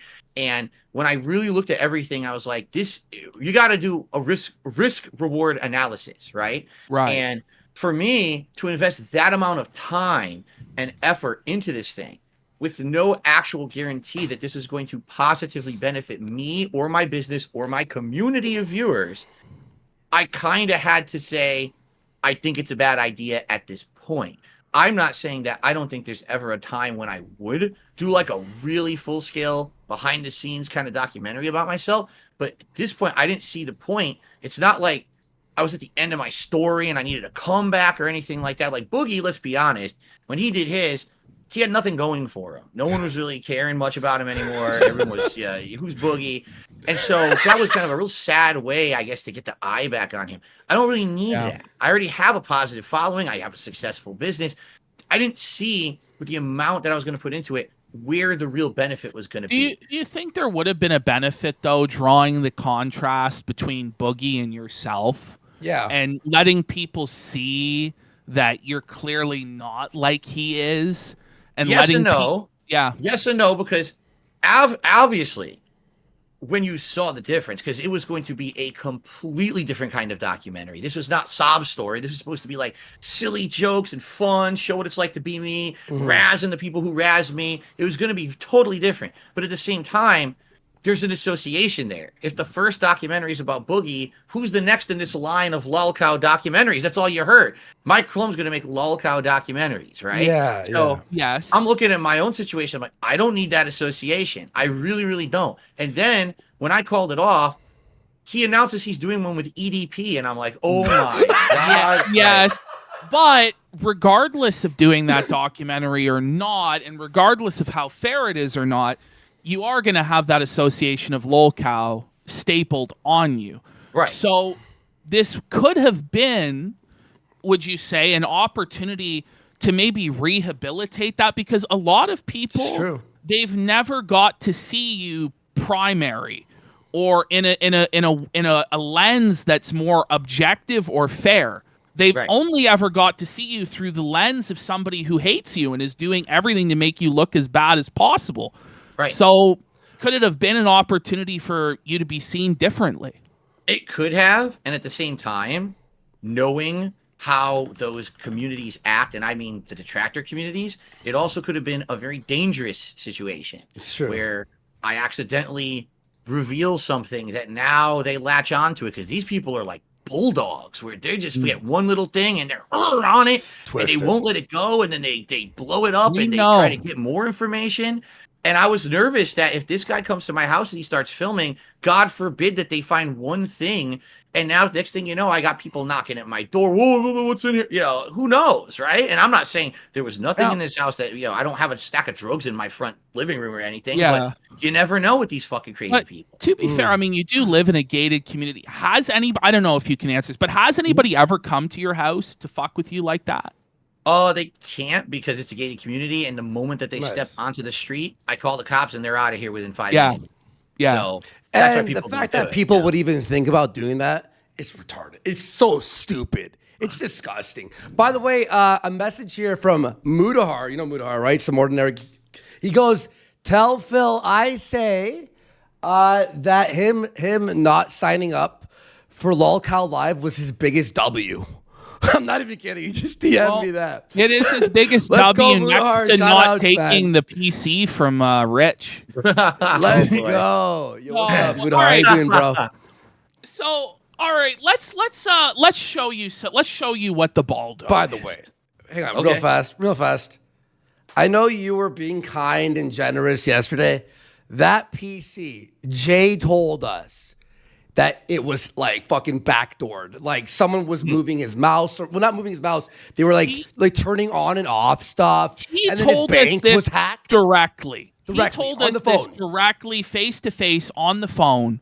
He told us this happened. His bank started getting hacked. Money was emptied out of his account. His streams would get shut down randomly in the middle of it. Yeah. And Rich was sending him super chats saying, every step you take, every move you make, I'll be watching you. Oh Yeah. my God. There were so many, like, it wasn't like proven, like he was caught on in the act, but there was so much circumstantial evidence that it was like you dodged the bullet. Also, why would you take a PC from someone who hates you? Yeah, it doesn't make any sense at all. Like, Iconic. He watches It's like- you every day, like literally, like he's like smoking weed or drinking weed, and he just watches you 24/7. Apparently, he's seething. So He's not happy, but yeah, it is what it Well, is. What's crazy is him like interviewing you or him collaborating with you. For him, it's like this big dream that he built up in his mind. It's like Yeah. this big goal. For us, it's Tuesday. Yeah, he's Another messing guest around. on this show. we're three normal guys having a fun conversation tonight, right? Exactly. Like, it's a big deal. I don't get it. Well, you know, this is legendary because people have been so shitty to you that anytime you've had the whiff of an interview, they all just DM. Believe me, the messages we got was like, whoa, that's fucked. But we don't care because we've dealt with Ethan Ralph. We've dealt with the We've craziest dealt with the people crazy out there. people. The Here, wildest stuff. I'm gonna move you off screen so I can share Okay. this. So DSP, what I'm gonna do here is I'm gonna be sharing this screen here. So click Okay. that fourth one and hit watch stream. You could right click it and change the audio to your preference. And this is how we show our guests videos and all that stuff. So for you all here, let me just resize everything. Hell yeah. We got some funny things to show you, dude. Get ready. Hold on to your hat, bud. All right. So this is a lot of people trace this moment that we're about to show you as the real start of Nick Rekieta's downfall. Yeah. Oh, boy. Because he became obsessed with the Baldo. He got a sponsorship for the Baldo, and people critiqued the Baldo. What the hell's the Baldo? Here, let's Okay, so we're Go gonna to show you number this. one. Oh, and just for history, so he covered you and stuff. You knew about him a little bit. You covered it. That's how we basically like you knew about us was us covering him or whatever. But Yes. here it is. Was the start of the downfall. Everyone thinks. Okay, here we go. The Baldo. It takes it out to you. So the Baldo review is coming. You ready for the Baldo At some review? point. I've got at least one more full-on go with it. So we started he's with- actually using it. Phil. Okay. He's talking about how he's going to have a full-on go with the Baldo, And but you he'll- still don't know what it is. He'll tell you what Oh, it is. God. Oh, Honestly, God. I wish I didn't know what it is. I feel bad that Oh, you're no. learning this, to be honest. No rings. Added one ring. Do we just tell him what the The Baldo rings is? are better. The rings are better. So as a demonstrable. Okay, here we Oh, go. no. The Baldo. Here it Do this comes. real quick. We won't spend all this time on this. He spent Like I a said, lot of full time review. on this. Yeah, a bit too Over much. months, and he would explain it to every guest and try and convince them to try it out. Remember, Okay. professional lawyer, YouTube lawyer, as you said, and he had like these like people who were like professionals. They weren't like shit posters or whatever. He was coming, but And this is what he said so to here them. you go. Whoa. This is the Baldo, and God. this number, this is Drexel's. This is unused. Okay. Wait, okay. I like you had to specify it's unused. What do you mean? Like, thanks How for can clearing that up. You know, No. like, I definitely needed to know that was an unused one that you're showing us on your screen. How can it be somebody else's and at the same time be unused? And opened out of the package. Here, Anyway. he's gonna tell you how this thing works. But this number, you got to do and shove your balls in there. Oh, And it's really terrifying that you might snap them shut. And it just, like, these things kind of get in the way. All right? Whoa. So, no ring, not recommended. Once you put this fucker on, first, this guy goes on, and it goes on way easier. You got to lubricate the inside of this thing. This guy got 100K viewing live. No, let me just tell you straight what the Baldo is. Tell him. The Baldo is a dildo for your balls. So you insert your balls into that. And then you dip your balls into your wife's vagina. I You- see. Yes. So he has is a that what it problem. So what's happened is have you heard of what happened where he had this polycule? You don't have any idea, right? I have no idea what you're talking about. So he has been married to his wife. They have 5 children. It's beautiful. It's wonderful, right? So there's another married couple that live in the same state as him that do an internet show called the Steel Toe Morning Show. And it's Aaron and April. Well, they moved into his house, and Aaron started having sex with Ricada's wife, and Ricada started having sex with his wife. Now, Aaron has told us that Ricada has trouble getting hard. He needs... I'm not kidding. I'm not kidding. God. He came on the show, he did an interview, and he said, like, he needs to take Cialis. He can't get it up anymore. So this was his idea that he could use this to penetrate his wife without having to use his penis that was broken. Thoughts, Phil? Thoughts. Listen. You could, in my opinion, you could do whatever the hell you want in the safe confines of your own home. I don't give 2 shits what you're doing in there as long as you keep it to yourself.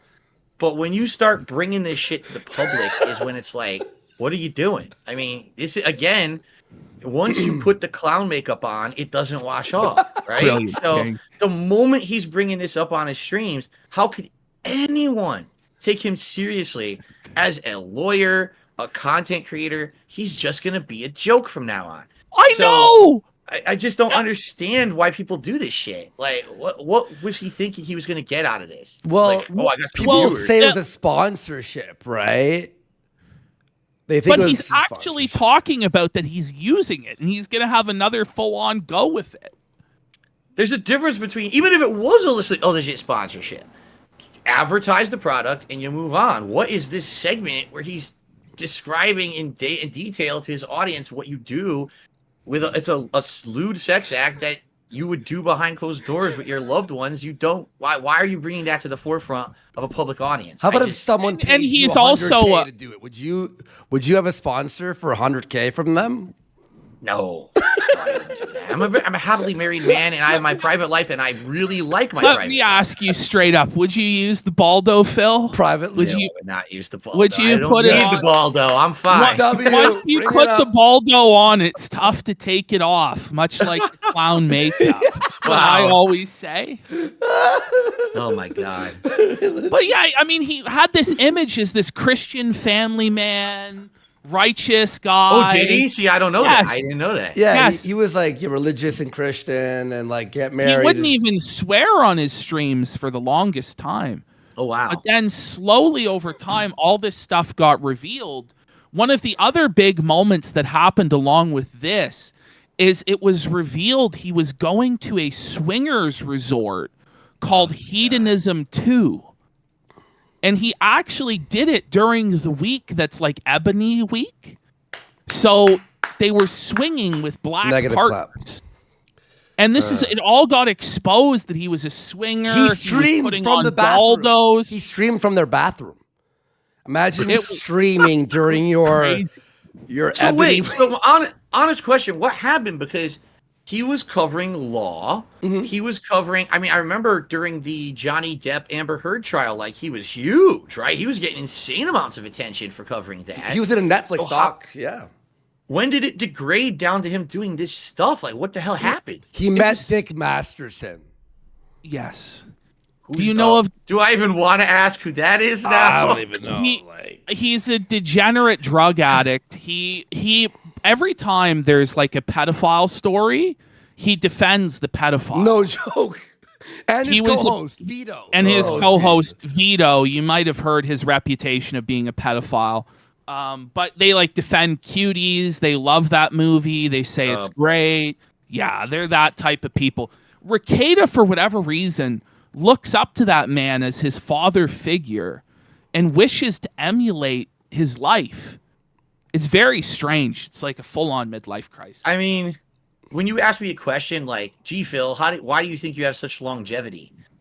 This is why, because this is what I don't do. I don't degrade myself to get views and money and clicks. I just want to make content for my audience that's kind of normal shit. You know what I'm saying? Like, I have no desire to go to the fringes of existence to try to get sensationalist views and attention. The moment you do this, you're done. You know that's it. Now you're just going downhill forever until you're just where he is now, as we know what he's going it's through. So simple what you're saying, and it's so true. And people told this to him, and he wouldn't listen. It's just crazy. All right, should we move on from the Baldo? Yes. Okay, let's go to this next one. Am I getting the crash course in all the hot topics that you guys cover? Is yes, that that's essentially a tour of the world of all. Yes, we're showing you like our greatest hits library. Yeah, you go to the Italian restaurant, you get the tour of Italy, you get the lasagna, you get some seafood. Here you get the Baldo, you get Ethan Ralph doing something ridiculous, you get, review tech eating edibles, right? Delicacies of degeneracy, my friend. I'm gonna say right now, I re-edited the it's the famous Ralph divorce stream. Okay, it may be the funniest stream on the internet. I'm not even like. Unironically, you're like, it's so ridiculous. Get ready. Funny. The Tour de Felt. This is called the Tour de Felt, by the way. So we now have this story we're going to show you. This was before all the swinger stuff came out that they were having sex with other people. This was a hint that something wasn't right, that they were living some sort of cuckold lifestyle. So let's have a look here. This is his wife telling a story. Actually, this was the first video PPP and I ever watched together. We used to be enemies with each other. We used to be enemies. And then one day, he's like, you want to come over and chill? And I'm like, yeah, fuck it. We streamed. This was like the first video we watched. That's a history lesson right there. How does one request a things and stuff massage at a masseuse? Asking for a friend. I've been to several massages and I've never asked for it. Although, creepy story. Every time. Whoa. You knew when you asked, didn't you? No, I didn't think you would bring up your creepy story, but you can. It's up to you. So one time, I've had several massages. I love going in for massages. Right? Pause. What? Phil, have you ever gone in for a massage? No. No, really? Oh, you gotta try it, man. It's so good. It's so relaxing. A real massage at a reputable place where they know what they're doing. We don't. We gotta get you to like the hot spring. You ever been to a hot spring? No, I've never been to a hot spring. So nice. We gotta get you living that luxurious life, King. Yeah. Hell yeah. Anyway, all right, let's. Well, so his wife's about to tell this story. Here we go. No, that I love going in for massage. Oh, well, I love going in for massages too. But I had this one guy for a while. I had I bought a membership or whatever, like a package. So it's like so many, bought a package. No, I'm just kidding. Anyway. Yikes. Sorry. Ugh, it's late. You notice right? there's it's kind of manic, isn't it? Whoa. It all made sense later. They were caught with 26 grams of coke, and now he's under trial. Anyway, on trial and stuff. so I had so many massages with him, right? 6 or something. On the second or third, he asked me. No. I think it was the 4th or 5th because I remember I had to go back to him, but only once or twice because I was super uncomfortable. Because he asked me, okay, so you start face down, right? Blah, blah, blah, massage your back, blah, blah, blah, everything, right? And then he has you flip over, right? Totally normal. So he massages me and, stuff. And then he says, would you like me to massage your chest too? And I'm like, you do what? And he's like, would you like me to massage your chest? This is Nick's wife, right? Yes. And he's laughing. Well, Yeah. You start to see the problem, don't you, Phil? It's become readily apparent what the problem is, right? Wow. Your reaction, wait, that's his wife? Wait, that's his wife, right? Yes. Gotta be shit. The first time I'm seeing this stuff, I gotta make sure I know what I'm watching before I make any judgment. I don't know, man. He means, because I've had several massages, right here, right? This is the Nick's looking at his chat please don't. He No, wants no, to die, no. Please. upper part of my chest. That's not what he meant.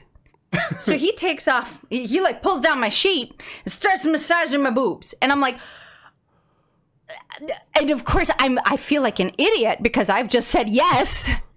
And I'm too stupid to say, I'm sorry, I didn't know what you meant by me. Oh, the crush. Oh, man. Oh, bro. Thoughts? I'd fucking lose my mind. Massage your chest. It gets So a I lot don't worse. stop him because I'm a freaking idiot. Sorry. But anyway. He was part of that HGTV show, Say Yes to That Chest. Dude, seriously. It was the most uncomfortable moment of my life. Because he just massaged me and then he's like, do your boobs usually feel like this? And I'm like, are you kidding me? Phil's face says it all. It really does. Your face. For a normal person, this would be a situation of extreme emotional trauma. My God, this guy sexually molested me at a collar. For her, she's like, oh, it's a funny story to tell on stream. This is great, This was Tuesday for me. It's fine, Okay, and he's laughing it up there. Why? I don't get that. I don't get that at all. Do you If think someone that touches my wife, I'm going in there and beating the shit out of her. Thank you, Phil. Phil's so right. About everything. Yeah. He just has the simple, correct take on everything. we pause crazy. 100 times and dissect everything? You're just listen, I'd beat the fucking shit out of that guy. The end. But hear this part of the story. It's mess.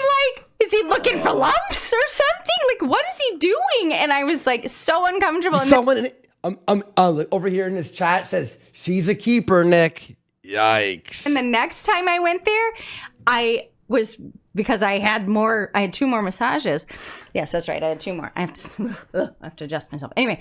So she went back. So obviously she really didn't care that this happened if she's going back. That's the worst part of it all. Oh. She reveals that she's going back, so she liked it.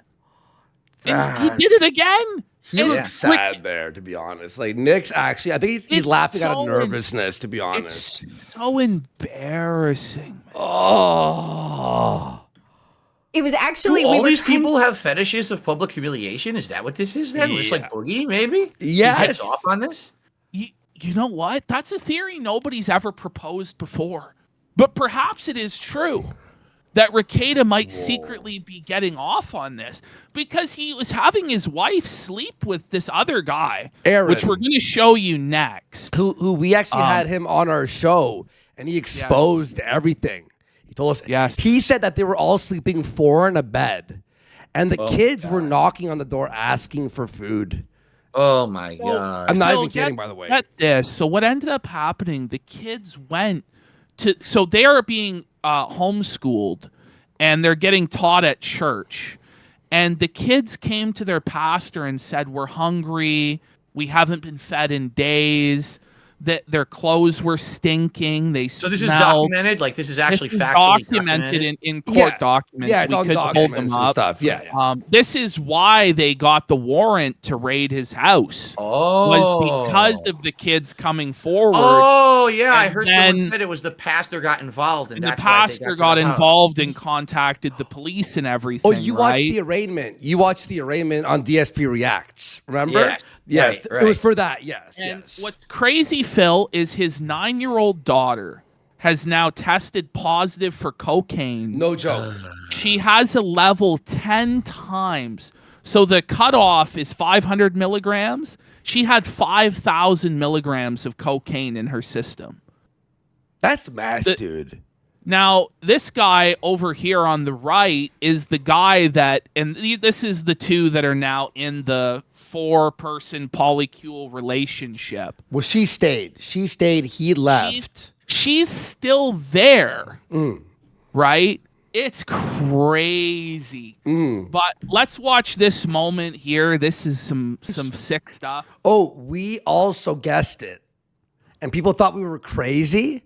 And then it was all true. It ended up being, I mean, look at this video. Watch this. Sorry, not milligrams. It's picograms. I said milligrams. It's 5,000 picograms. 5 grams of coke in her system.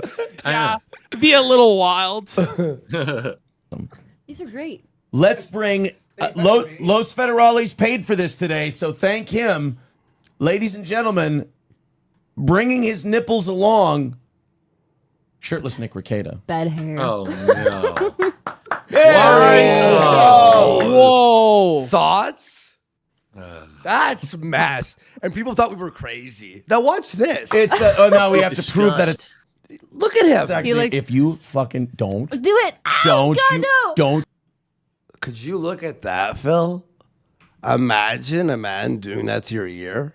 You don't. Imagine, would you Oh, ever silly. do that? So if you had a friend over, would you lick his ear like that, Phil? No, I would not be licking my friends. It's,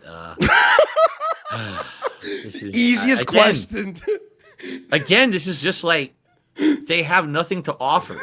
The internet, there's no content here, so they have to do the most extreme, ridiculous, risque stunts to get people to talk about them, to make them feel like they're pertinent. This is why they get views, and this is why they're still in the realm of relevancy. It's like, is it worth it?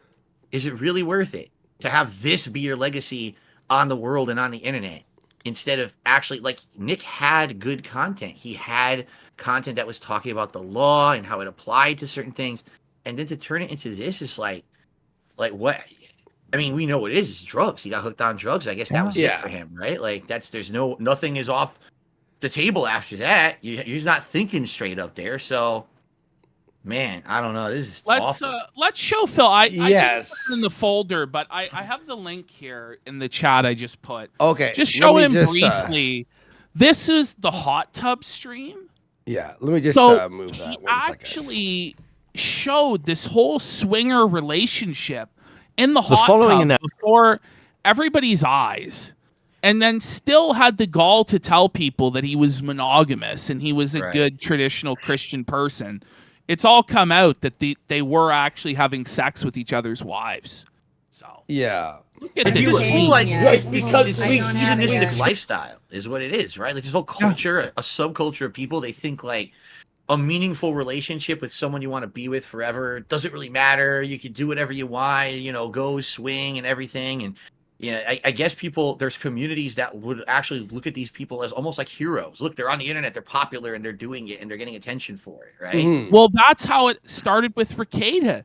He saw that Dick Masterson was living that lifestyle. Ah, okay. And he decided, and this is really sad, he actually has said that he resents his children, that he wishes he never had his children because, he had 5 kids and it wasn't a responsibility. Once he had that responsibility, he couldn't live the fun and fancy life with all the drugs and the sex that he now wanted to. It's the classic midlife crisis. Yes. Yes, pretty Classic much. midlife crisis. And it went far, but yeah, this Screwed is up the first one, Oh, and now we're on No, this there's one. a person there.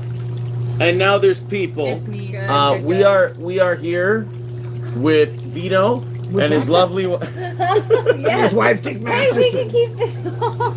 Oh no, I've got a compliment for Nick here. Phantom X says, "Whoa, Nick looking buff. Is it the angle or has he been hitting the Looking gym?" buff. Phil, be real. Is he looking buff here? Oh yes. I mean, he could at least snap like 2 Slim Jims at a time if he was trying. I think, you know, This is so green. he's so ripped. Yeah. Oh, The top. Let's move on Yeah. from the top. Let's move on. All right, we got 2 more bizarre statements from Ricada. Then we'll move on from Ricada to something maybe more cheerful. Oh, did we not have the him on the in the end right before being? Oh well, Phil's already seen that. Where he's you like, have seen that. Where he's like, yeah, he's already reacted Yeah, to yeah, the true. last stand of Ricada. the last idea. All these people, all right, your kids are gonna see this. Good. If my kids learn that I enjoy having sex with their mom and that they should do a bunch of fun shit with their spouses, fucking good. Like, I forgot about Jesus this. Christ. Do you know how long it took me? My parents never talked about sex. Never. Until I was like 39 did they mention it ever. And only like very nervously. Jesus Christ. What Like, was I that don't know. conversation? He was 39. You His know? parents like, hey son, time for the birds and the beasts discussion. At 39 years old, did he ask for it? Did he feel like he was robbed of the conversation? Wow. I don't know. What do you I'll say think this. of this I do have an opinion on a particular topic that applies to him and other YouTubers. Okay. Listen, if you're going to make content that's risque, that's self-deprecating, that's whatever, you have the right to do that because you're making that choice for yourself, correct? You're putting yourself on camera. You are the one who's going at the risk that you'll be derided or made fun of or whatever. But if you have kids, there is a whole different dimension to this that must be explored. You are not only responsible for your own actions, but that is now going to go onto your children. The things you're doing will be projected onto your kids.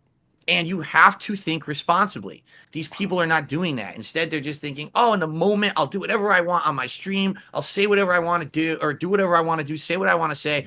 But now the kids have to live with that forever, right? If this guy goes to jail for an extended period of time, now what happens to the kids? Now they're a broken home, and is there relatives that could take them in, or do they have to now go to foster care for the rest of their lives? You know how awful foster care is in the United States? I personally know from a few people, it ain't nice. It's awful. So you have to not be thinking just about yourself. And I hate to say it, but I think a lot of these people who get into positions of power as content creators don't realize that level of responsibility they now have if they have people who are dependent on them. And this is awful to see how he's behaving and what he's doing. He has not a care that this is going to affect these children. It's sad. It's sad. It's depressing, quite frankly, to see this kind of behavior. Well, also his like he has a kid that's like 16, and you must imagine it was all over the news, right, and like all over online and stuff.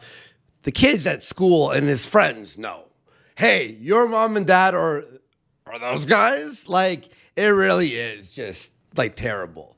It's By just the way, terrible. Canadian Patriot has sent 10 subs. Let's go! Amazing. 10 And we'll go sub to Phil. Sub right. to Phil. Links down there. Sub Okay. to Phil. We'll go to the next one. Support Phil's stream. Wait, let's Yes. finish that one. Let's finish. Oh, you want to? Yeah, finish it. All right, Just their sex let's life hear is what like- he said. Which frankly I'm kind of fine with, I guess, just because I found my own way. But it kind of would have been nice to know that, like, if your parents are into each other or not. Like, all of this shit would be like kind of what? nice to know a little bit. Like, It'd be nice to know that you like your mom and dad bang. Why? Don't That's most people not want to think about that? ever? Right. Wait, what's he Isn't talking? it If like a anything, really- maybe Yeah. you want to hear some how your parents, like, how did they first meet? The romance story of how they met. Something nice, that's wholesome, not the freaking the sexual part of it. It's ridiculous. I don't know. This is so baffling. All right, let's finish it off. It's just so baffling to me. This. Oops, sorry. they don't have to go into deep. Oh yeah, we still like each other. We still do this shit. Oh, okay, cool. I don't know. I don't know what you do. I don't know if you guys even like each other. Now I do. Like now I do. And it wasn't that weird finding out. But again, if my kids learn that I like to have sex with their mom and they should like to have sex with their spouses and that they can use fun toys and accessories on occasion to make it hilarious. What the fuck? To make it hilarious. I'm good with that. Phil, like he keeps saying that he uses sex toys because they're funny and hilarious. What do you make of this, Phil? And the idea that he's going to introduce his kids, who range from 6 years old to 16, 5 of them, to sex toys. No, again, he's not thinking, like he's thinking maybe, I guess, when they become older and then they find that out. But you're right, they're young now. And now is when he's doing this on the internet, not when they're older. You know what I mean? So yeah, it's completely irresponsible behavior. It's disgusting, honestly. Like, ugh. It's so funny. You said once you put the clown makeup on, you can't take it off. He puts the clown makeup on in bed. Yikes. Holy. All right, final Ricada one. We show this to all of our guests. Everyone has seen it. Everybody, because nobody can interpret this joke. Nobody can understand it. And we're hoping that we might be able to glean wisdom, some form of divination from the king, DarksydePhil. You might have some insight on this, my lordship. So let's have a look. Here we go. Worst part is if you called the IRS right now and got a senior agent on the phone and went through your entire return with them, they probably couldn't tell you if you complied either. Yeah, and that's 100% insane. True. That's 100% true. It's like a cop at a Denny's. Yeah. He just doesn't know if he ordered the right thing. Thoughts? I love his reaction. He's like, his reaction is so good. We're gonna go through this whole thing. His reaction's so funny. His reaction. I died. What the hell kind of analogy is that? Have you ever been to Denny's with a cop, Kurt? I suppose I have, but I haven't really noticed them struggling about whether or not what to order, especially. The next time you're at Denny's with a cop and he orders, are you sure you know what you just ordered? Just ask him. They don't. What the hell are you talking about? Can you make sense of his joke? Oh. It's like, I don't know.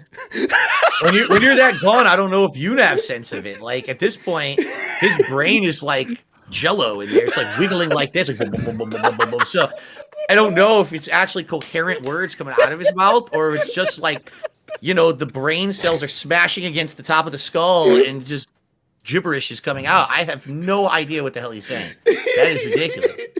All right, he'll try to explain it some more. Let's listen. What do you mean with that? I thought you said... I think you maybe haven't been to Denny's with a cop. You think that cops have a particularly difficult time remembering what they ordered at I didn't say Denny's? remembering what they ordered. I said understanding what they're ordering at Denny's. And you could have stopped at... I think I know what he means. Wait, All right. Phil might have solved it. Here we go. He's saying the menu is like confusing or something. Because remember at Denny's, they have weird names for things you can order. Like you can order the Grand Slam. Yeah. You can order it's special names. He's saying for some reason, maybe he's insulting cops and saying they're too dumb to understand what they're ordering or something. Oh. That's what I'm trying to think. I think it's what he's saying. It's they're confused when they be order. on the trail here. Bro, yeah. It's not really... Like, some of the interpretations we've had in the past are that he just told a really, like, stupid non sequitur and he's doubling down on it, trying to make the guy laugh. Like, I just love this guy's reaction. I think Phil's makes more sense than that, though.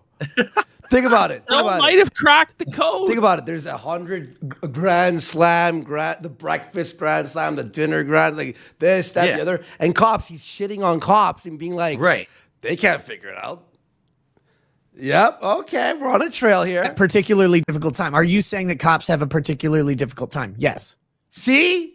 Whoa. Yeah, it is. He's insulting cops' intelligence. That's exactly what he's doing. Damn. After a year. Okay. I have no idea. If there is a joke in here, it has gone way past me. So I have no idea. What There's we're no talking joke here, Kurt. Okay. When was the last time you went to a Denny's?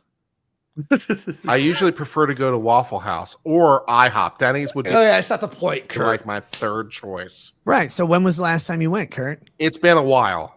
It's been a This while. You didn't interrogation. recognize stained earlier, but now you're quoting them. How much is a while? Like 2 years, 3 years, 4 years? Sure. Last time you went to Denny's, were you sure what you ordered? I was Wait, this actually debunks what you said, Phil, because now he's like, is he insulting Kurt? Yes. Now he's saying, since you didn't get my joke, you must be just as dumb as the cop. So you don't get the. That's exactly what he said. Holy! I'm so glad we finally have Phil here to divine this. We never figure it out. Nobody can figure it out. Well, the thing is, I've known a lot of really stupid people in my life, so I can usually decipher what this kind of gibberish is. Yeah. I see. pretty confident, yes. Were you confident that your waiter knew what you ordered? What? Seeing as they gave me what I ordered, yes. Oh, wow. But before it came out, it was Schrodinger's order, right? You're like, moons over my hammy. That's what I ordered. And you're like, but I don't know if I'm going to get moons over my hammy or if I'm going to get a weird, like, eggs Benedict with a bacon piece shoved through it and like one piece of toast half eaten from the cat. You don't. It's like a new mystery each sentence of the ad. Yeah, like he changed it. Now it's a Schrodinger's cat reference, which how you were gonna know that? I mean, I have no idea how you were supposed to understand that's what he was talking about up to now.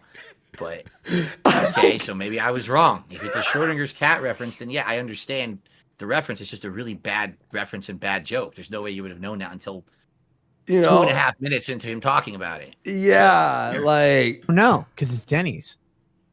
Nobody knows it's Denny's, Kurt. maybe I think he's just shitting on Denny's in general. Yeah, right. He could be saying Denny's is so bad, you never know what you're gonna get. Even if you ordered, you don't know that's what your order The is. amount of thought that's going into this, you know. No, The thing that throws it off is at the beginning he said it was specific to a cop, and that doesn't make any sense to his reference now. Because now it's like, oh, does the even waiter know? Because it could be anything. Okay. That's right. Now, by the way, I don't know how it's supposed to be funny. It is a statement, but this guy is really mad, by the way. I hate Denny's. Yeah. He's like, oh my God, I'm still talking about this almost 3 minutes now. You know, they never spoke after this again. This ruined his it destroyed their friendship and It destroyed their working relationship. Yeah. I would agree that it's not one of my favorite places to eat, hence why I'd prefer to eat at a Waffle House or an IHOP or a Cracker Barrel. Why would you prefer to eat at a Waffle House, an IHOP, or a Cracker Barrel over Denny's, Kurt? Why would that be? Because it's a better experience. Because you have no confidence that when you order at Denny's that you're going to get something that matches the quality of the thing you're expecting, right? Again. Oh, so yeah, I think Phil's right. That's what it is. Let's go. Do we continue this or do you want to? Let's move on. Actually, there is some new Ricada developments. Oh, Aaron from Steel Toe. Oh, guys, Dave- hold on. FYI, Yeah. I do have to go in about a half an hour. I just want to let you know. Okay. So, Okay. Yeah, we Go to spoke a Ralph lot. then. Listen, screw all this other stuff. Who else did we have? We didn't have that much after, right? We had some Fuck baked that, fuck Alaska that. stuff. You know, it doesn't even matter. It doesn't even matter. This is the stuff. This is what we want to show you. We got half an hour. Here it is. We'll have. We're gonna be doing a show, by the way. Again, now we don't know the exact day, Right? Because we're right. waiting for June the King's documentary. We're gonna do a collab and watch Review Tech USA's June the King documentary. You still in for that, right?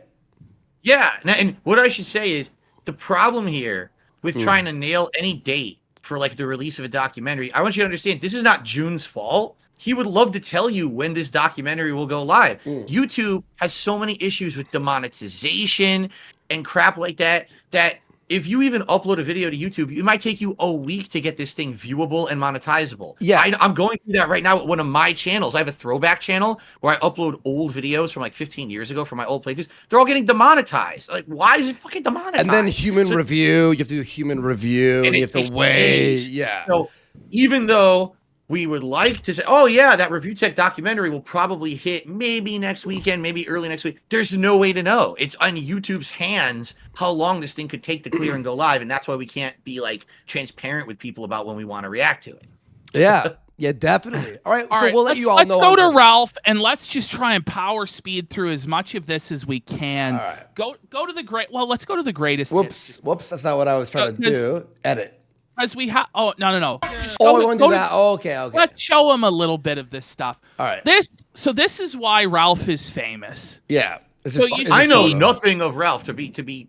I know nothing of this man whatsoever. Right. Some people have referenced him on my streams, but I don't know. He is a convicted felon for attempting to beat up a female cop, but he fell over drunk and failed. He's convicted of revenge pornography because he shared a sex tape of his baby mama where he took his thumb, Phil. He inserted it into her bum. There was shit on his thumb. He sniffed it and then licked the shit off of his thumb. He is known as a Nazi, like alt-right commentator, white supremacist. He doxes. He doxes everyone. He swats people. He engages in all sorts of evil operations. He actually doxed my passport. We were together, and he took a picture of my passport. 5 years later, when he was mad at me, he released my passport on a forum. And then he went to Portugal to rape my sister, in his words. This picture, Andy had an MMA fight set up against a guy in a wheelchair. It's a long story. But essentially, Ralph came to this event, and this is where his career took a downturn. Because if you zoom in on what's poking out this from is where his career his took a downturn? That whole introduction wasn't the downturn? This is the downturn? Well, this is kind of what led to that. In a way. God. Yeah. Wow. It's hard to explain. We need a lot of time. We were together. We need many hours of King Philip's time. I have to rephrase. We were like buddies, okay? Like we were in Miami. We were chilling with people. His whole life together, is kind of a downward spiral. So here it is. But you can see there. Look at that, Phil. What do you make of that? That's his belly. That's his gunt. It hung out. Well, here's him. This is him recently now exposing us to his. Again, here we go again. You see, it's all the same. All these people, they're all doing the same thing. It's like they get to a point where they feel like they just can't get any relevancy anymore on the internet until they just go down this road of public exposure, degeneracy. But once you go down that road, you can't go back. And so they get stuck in that sector of lol cow existence forever, you know? Oh, it's bad. He's also on pills here and he's drinking. Like he's drunk. This was like last week. Last week he was eating pills. You can see him like eating a Xanax, but here it is. By the way, he has a. Okay. Whoa! Whoa! I thought we had the edited version here, but you can see here, Phil. He's showing off what appears to be the chest of an 80-year-old woman. Let's skip ahead to when he takes his shirt off fully. I'll lower the volume too, just because he's a little edgy. Here it is. He's known for that. Yeah, there it is. Take a look at that, Phil. Like bongos. There you go. Years of practice. He went to school to learn how to do that. He's in clown. He's been in clown college for some time. All right, so we have that. What else this is him here. This is him 2 weeks ago. This is him a little bit after him doing the stomach bongos. Let's have a look at this one, Phil. He passed out drunk, and then someone donated the Oblivion, like a soundtrack. Yeah. What the hell's wrong with his face? Yeah. He's like bright many red. have speculated like it's like leprosy or something. That's his skin? That's not paint? No, I No, swear. that's his skin. Yeah. Whoa. He, What like, the It's hell? it's from excessive drinking, I Oh think. my god. Yeah. Why does he call his stuff the kill stream? What That's just what's his the- name, I guess. You It know, was a really dumb name that he came up with, and Yeah. he's continued with it. Yeah. Oh, okay. Nothing's We need more. Yes. Yes, yes, yes, yes, yes. We need more. Yes. disturbing. It looks like it's covered in yes. blood or something. I know. It really is disturbing, isn't it? I'm really glad we just have like a neutral, like third-party observer to show this to. So like we're not just like making stuff. Like this is some rough stuff, man. This is bullfuck shit. This is bull. So wasted.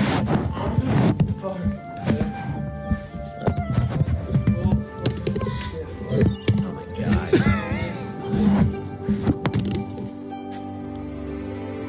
I watched this full stream. It was so. Shit. All right. Well, there's that. Now There's that. We're Speed running. speed running here. There's not much to say about it. It's just like, okay. Oh, Listen to that. Listen to this one, buddy. Harry, when you Oh, die, no. I'm gonna be there. So he's talking And I'm about gonna his father-in-law, who he has issues with. Yeah. Phil, Uh-huh. because he beat his daughter.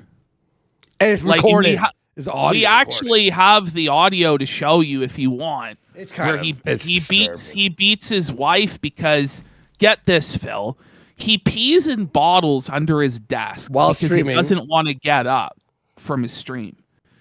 And he spilled his pee bottles everywhere. Oh god. And his wife didn't want to clean it up, so he choked her and beat her. And that's why. Thoughts? And that's why she left him. Yeah. I was just gonna say, and nothing happened after that. That sounded Oh, okay. lots happened. Oh, lots happened after that. lot Lots happened. happened, including Jeez. this. Let's hear Be this at the a little funeral. So he's talking to her father. Harry, Oops, sorry. Okay, Harry, the when you father of die, his- I'm gonna of be. his- Yeah, Wife? yeah. Of the wife who is now separated with him. Harry, Okay. when you die, I'm gonna be there, and I'm gonna be at the funeral. So you're saying he's gonna kill him and go to the funeral? Yes. It's very unhinged, but it gets crazier. It Well, that's gets- very respectful. I mean, I'll murder you, but at least I'll go to the funeral too. Well, show my hang face on, to say my Phil. respects. Wait for his next line, and then you could answer to that. They talk about me jacking off to Nikki Haley. I'm gonna jack off on your fucking casket, you cocksucking son of a bitch. Okay.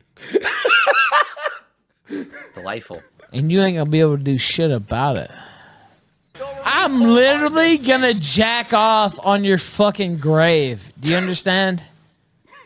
I'm gonna jack off on your fucking casket, on your fucking grave.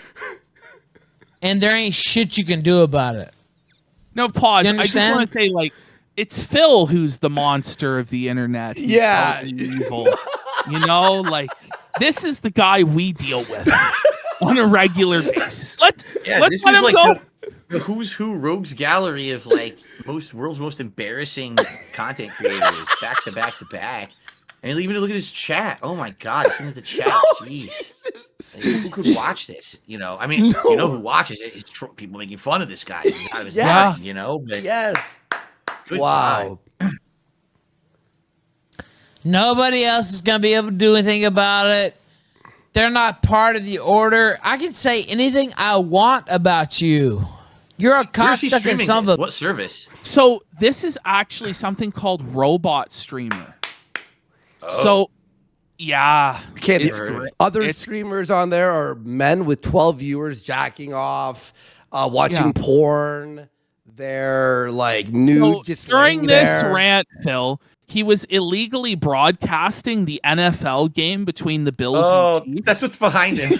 Yes, yes.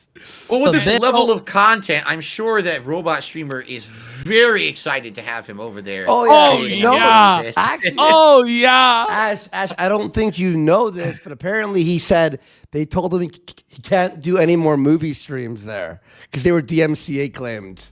Well, yeah, he shouldn't be like he just broadcasts full movies, Phil, over there. There's no rules. There's no like. All right, Bitch. All right, let's go to this. Let's go to the next clip where he tells us that Rekieta told him It's legal. And they will be unsellable. Actually, I'm going going to come in the grave.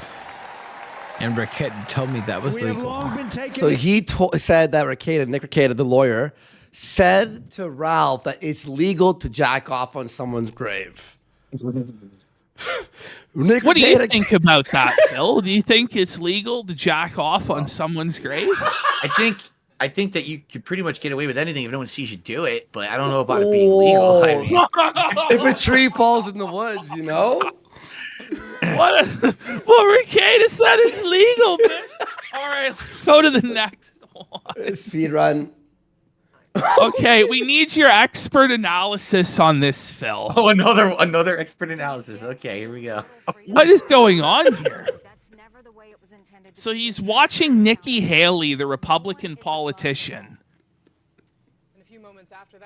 We know he said to his audience that's what he's doing, so you know that's what he's doing. Well, He's look at his arm. Well, we know what he's doing, but Phil. Tell us what is he doing, Phil? He is vigorously petting his dog that won't leave him alone. He's just like, come on, Fido. No. We appreciate he's your doing. expert analysis on this. Phil. Yeah. All right, speed run. Well, I would be the expert to ask on that, obviously. I know. I've had some personal experience in it. Yeah.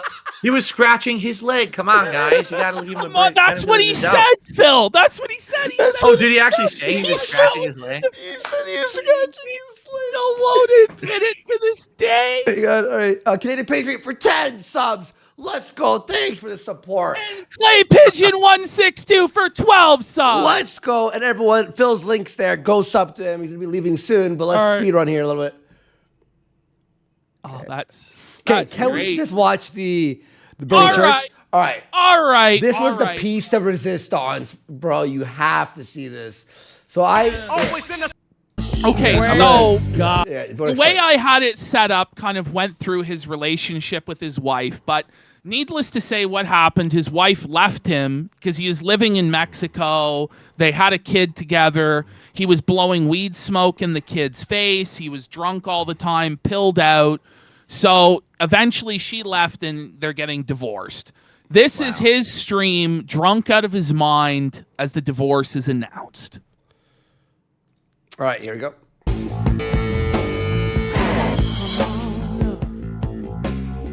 Wait, this is more recent because the quality is way better now than the other stuff. Oh, So this Yeah. he's at Dick Okay. Masterson's house, so the quality is just a lot. Yeah, and his camera is bad, but yeah. Here we go. This is how it started. What the fuck? Thoughts on these dance moves, Phil? What is he doing? At first, I thought it looked like he was like trying to do Hulk Hogan ripping a t-shirt open or something. No, and in like a pose, but I don't know what that was. Yeah, I don't think we would actually have a viewer like Serge necessarily, unless if Brittany was gonna come on here nude, that probably would constitute a viewer. By the way, you're asking, what's he talking about? No one knows. It's like a mystery. I don't think anything else. I think it's just kind of a common kill stream. I almost didn't do it. I want to just go back to Mexico. I announced this on There we go. Twitter earlier, so Oh, if you see his goal is the Divorce Double Down Fund is his goal. Wow. So I Do you guess have it's, any thoughts on the goal for your divorce fund? Wow. I mean, for me, listen, now I am not someone who is immune to criticism of things that I've raised funds for on my streams. Of course. Back when I was in the midst of, financial ruin, going through a bankruptcy. Yeah, there's some streams I did with like, oh, here's a goal that I wasn't proud of. There was a stream I did that was a mystery. You don't know what I'm going to reveal. if I raise $1,000, I'll do a big reveal on my stream. And I revealed that I had a pet cat, and everyone gave me shit for it. Oh my God, $1,000 for a cat, you know. But these days, like for me, if I'm gonna do like a fundraiser, it's got to be for something that's really important, like, you know, God forbid, health coverage or something. I mean, pay medical bills. We once did a goal for 100 subs. We both took a scoop of peanut butter from a spoon and we ate it. Wow. You know, and a lot of our goals are inspired by you, sir. Yes, I know. They're silly things. They're parody things, right? We had the bubble. We had the bubble goal. Cause you know how you blew bubbles. Goal. I actually got paid $100 to stand up and $100 to sit down on Halloween. On Halloween, you know, these are ideas, Phil. I'm just physical challenge. It was for me. It really was. We were inspired by you. We had the bubble goal, and I would blow the bubbles. We were living in the same place, right?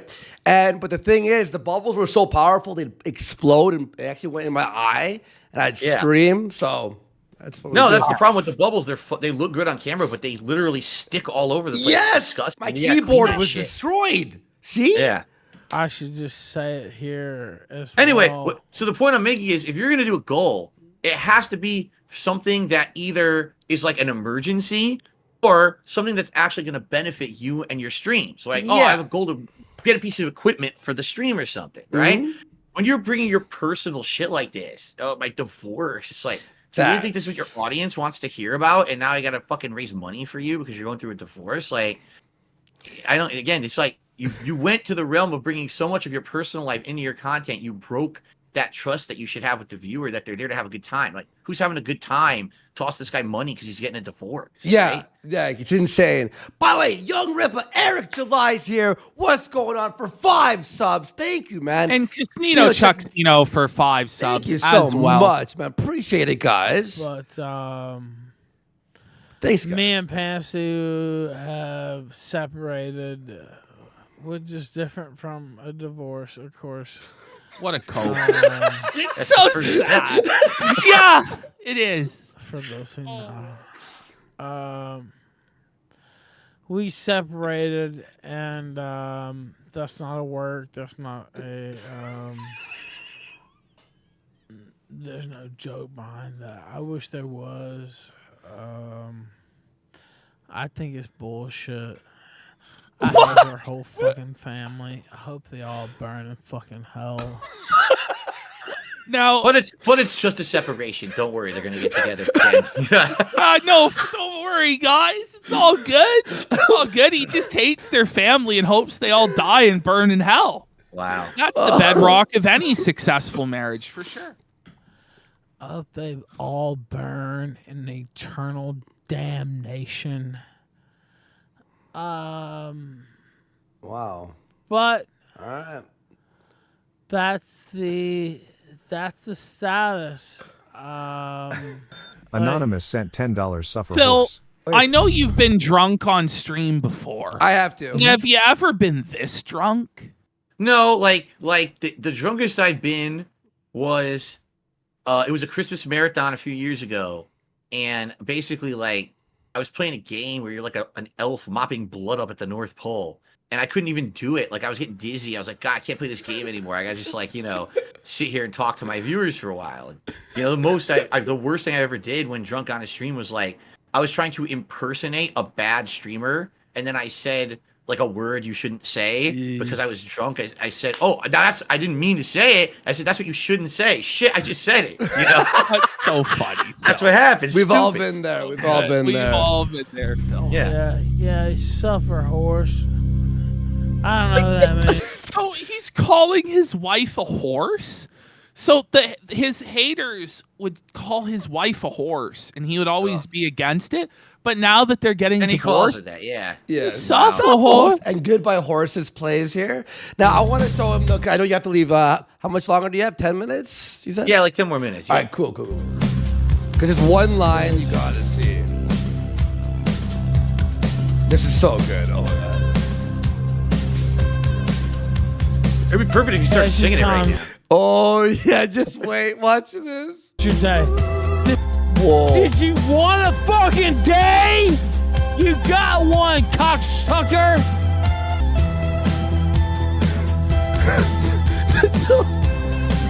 Yes. You sir. notice there's the dildo behind. Oh, the come white on. I one? just saw it. I just saw it in the background. Come on, man. Baldo, Phil. It'd have been a disaster. Yeah, your life. Dude. Oh, my God. Yeah, you're right. It could have been a disaster.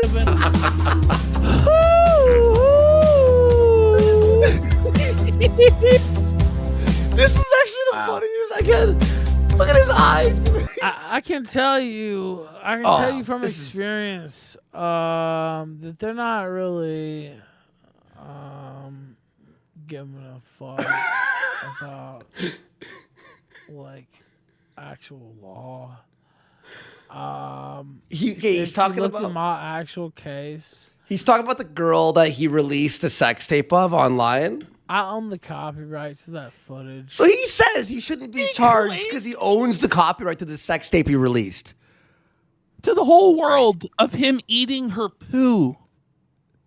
Phil, thoughts. He put his thumb up her bum, sniffed it, and ate the poo, Phil.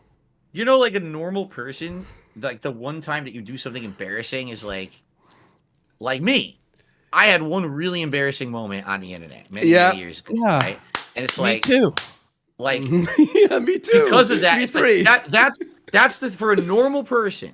That's the thing. You'll live with it forever. You'll never live it down, right? You know, people will always reference it. What can I do, right? But all I can do is say, I know the most embarrassing moment of my life. I lived it, and now moving forward, everything will be better, right? I'll never get that level again. For these people, it's like every time they go online is the most embarrassing moment of their lives. It just gets worse and worse. It's just like always progressing upwards of embarrassment. With you, Phil, everybody jerks off. I'm not sure how many people eat poo. So, just, you know, it can always be worse, sire. Okay, let's continue. That I filmed. Yeah, let me find the line. I'll say that again. Okay. I owned the copyright to Okay, the mass release it. Okay, here we go. Yeah, it pisses me off. Yeah, Let me it's find the Stefano Demera. Shit, do you understand? It's not going to happen. I'm looking. I know he has his sunglasses off during the lot night. Go to jail because he's Miss Lawrence. Because he's Victor. Oh, this is great. Oh wait, he doesn't go to jail because he's Miss Lawrence. Because he's Victor Newman. Because he's Stefano Demera. I'm a legit fucking super villain. Hey, Phil, do you know who those people he just referenced are? No, I don't. Watch. I don't go to jail. Oh, you're missing some references. Okay, so Victor Newman is the top villain off Young and the Restless. Stefano Demera is the top villain off Days of Our Lives. What the fuck? Yeah, He watches the fucking soap operas all day? What is this? Yes! What the like hell? That's what you've taken issue with, Phil. But you're so right, sire. Like, what sort of grown-ass man, unless his wife is forcing him to do so, which his wife is left, is actually watching soap operas? And he's fantasizing about being these villains and that they don't go to jail and he doesn't go to jail either. Like, he idolizes soap opera villains. He doesn't realize that's fantasy. Like, wow. Corinthos, how about that? How about some Sonny Corinthos action? The top villain off General Hospital. You might recognize him a little bit Now more. General Hospital. Jesus. Yeah, I'm more like a Sonny Corinthos to be actually. What? Like, who even knows what he's talking about? And I hate the. Might as well start referencing fucking Beverly Hills 90210 and the OC. Like, just throw every fucking stupid TV drama show in there. He idolizes all their villains. He probably has a whole wall in his bedroom, posters of each one of them, like framed. You know, he prays to each one every morning that he could be like them. What the heck, man? I like how he said it like everyone knew too. Like, okay. You didn't know? Well, let me tell you the reference. Right. That is a bad thing. There's one last thing I gotta show you, man. Mob Boston against the federal government is. So he's now threatening the federal government here. Okay, hang on. Necessary. I would hope it wouldn't be necessary to mob boss against the federal government. He looks like he's blind, you know? Like, two-fisted, yes. Oh, he did the whole glass, Phil. He's spilling it, Phil. Wow. What a sloppy mess, Phil. Oh. The king can hold his liquor way better than that. This is sad. You have definitely taken me on a tour tonight. That you have not. We had so much more planned. Wait, I have one more. You know, one more we had line. so much. Something better than OBS. Here, Fuck. here. I'll throw in 1,000 or anything, $1,000. One line. One Shouldn't line. even say it. You should tell. But I want to get home to Mexico, which is a bitch. I want to clip that out for your. Wait. For your Kino Casino. Let's go. Okay, I loved the bitch before too, though. They can Like referring to her, I love the bitch. I Like swear. referring to your wife as a bitch. Phil, you would never refer to your queen as a bitch. No, of course not. This is crazy. That's insane. Yeah, here it is. Here it is. From me. Come on. Already famous. I was already this microphone. I just love and Where is it? and it's sad. Just something, yeah. I don't know. What do y'all want me to cry? Like, what do you fucking say? They broadcast like a real. Come on. Where's the line? To speak against me. a watched kettle never boils. Showing I know. pride or doing it. I was gonna sit here. Oh, come on. I wish you had more time, but Like, I don't have much of a I can't- fat fucking hand. I literally. Just these random moments of drunken squalor There and really depravity. is no other option. I might have passed The it. chat knows I'm right. The chat knows I'm right. Here, I have Phil- it on the soundboard. I have it on the soundboard. Here we Phil- go. all right. Here we go. I have it on the soundboard. But what about the child porn? Not that one. That one. Wow. Phil, give us your thoughts. What, based on what you've seen, We're coming to build a church on that land. He starts talking about building a church. Sorry. It's just gibberish. It's just it's Give the us- most. It's like, you know, your brain in a blender, and then trying to get some coherent out of it when you're that Give us- drunk. You're give never us going your- to get coherent out of it. Like, wow. all right, finally, what would you say about Ralph based on what we've just shown you? I mean, see, the thing is, you showed me the absolute worst. What fascinates me is that this guy probably at one time had a following, Oh, right? He probably was yes. making content that people liked, and how did he get down that road of this is who he is now? Obviously that's the fascinating story everyone wants now. To me, I'm like, how did he get popular? You're like, what was he doing before that? I'll tell turned you on him real like quick is he had a group of people who would co-host his show with him, like 4 or 5 dudes, and they're like always rotating and guests on. So he was like the guy who would like bring people to have a chat, like panels, right?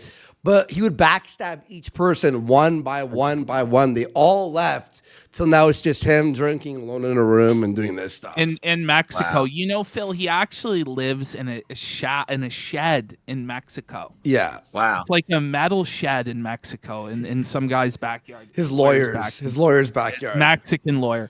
Okay. All right, Phil. Phil, we got a few.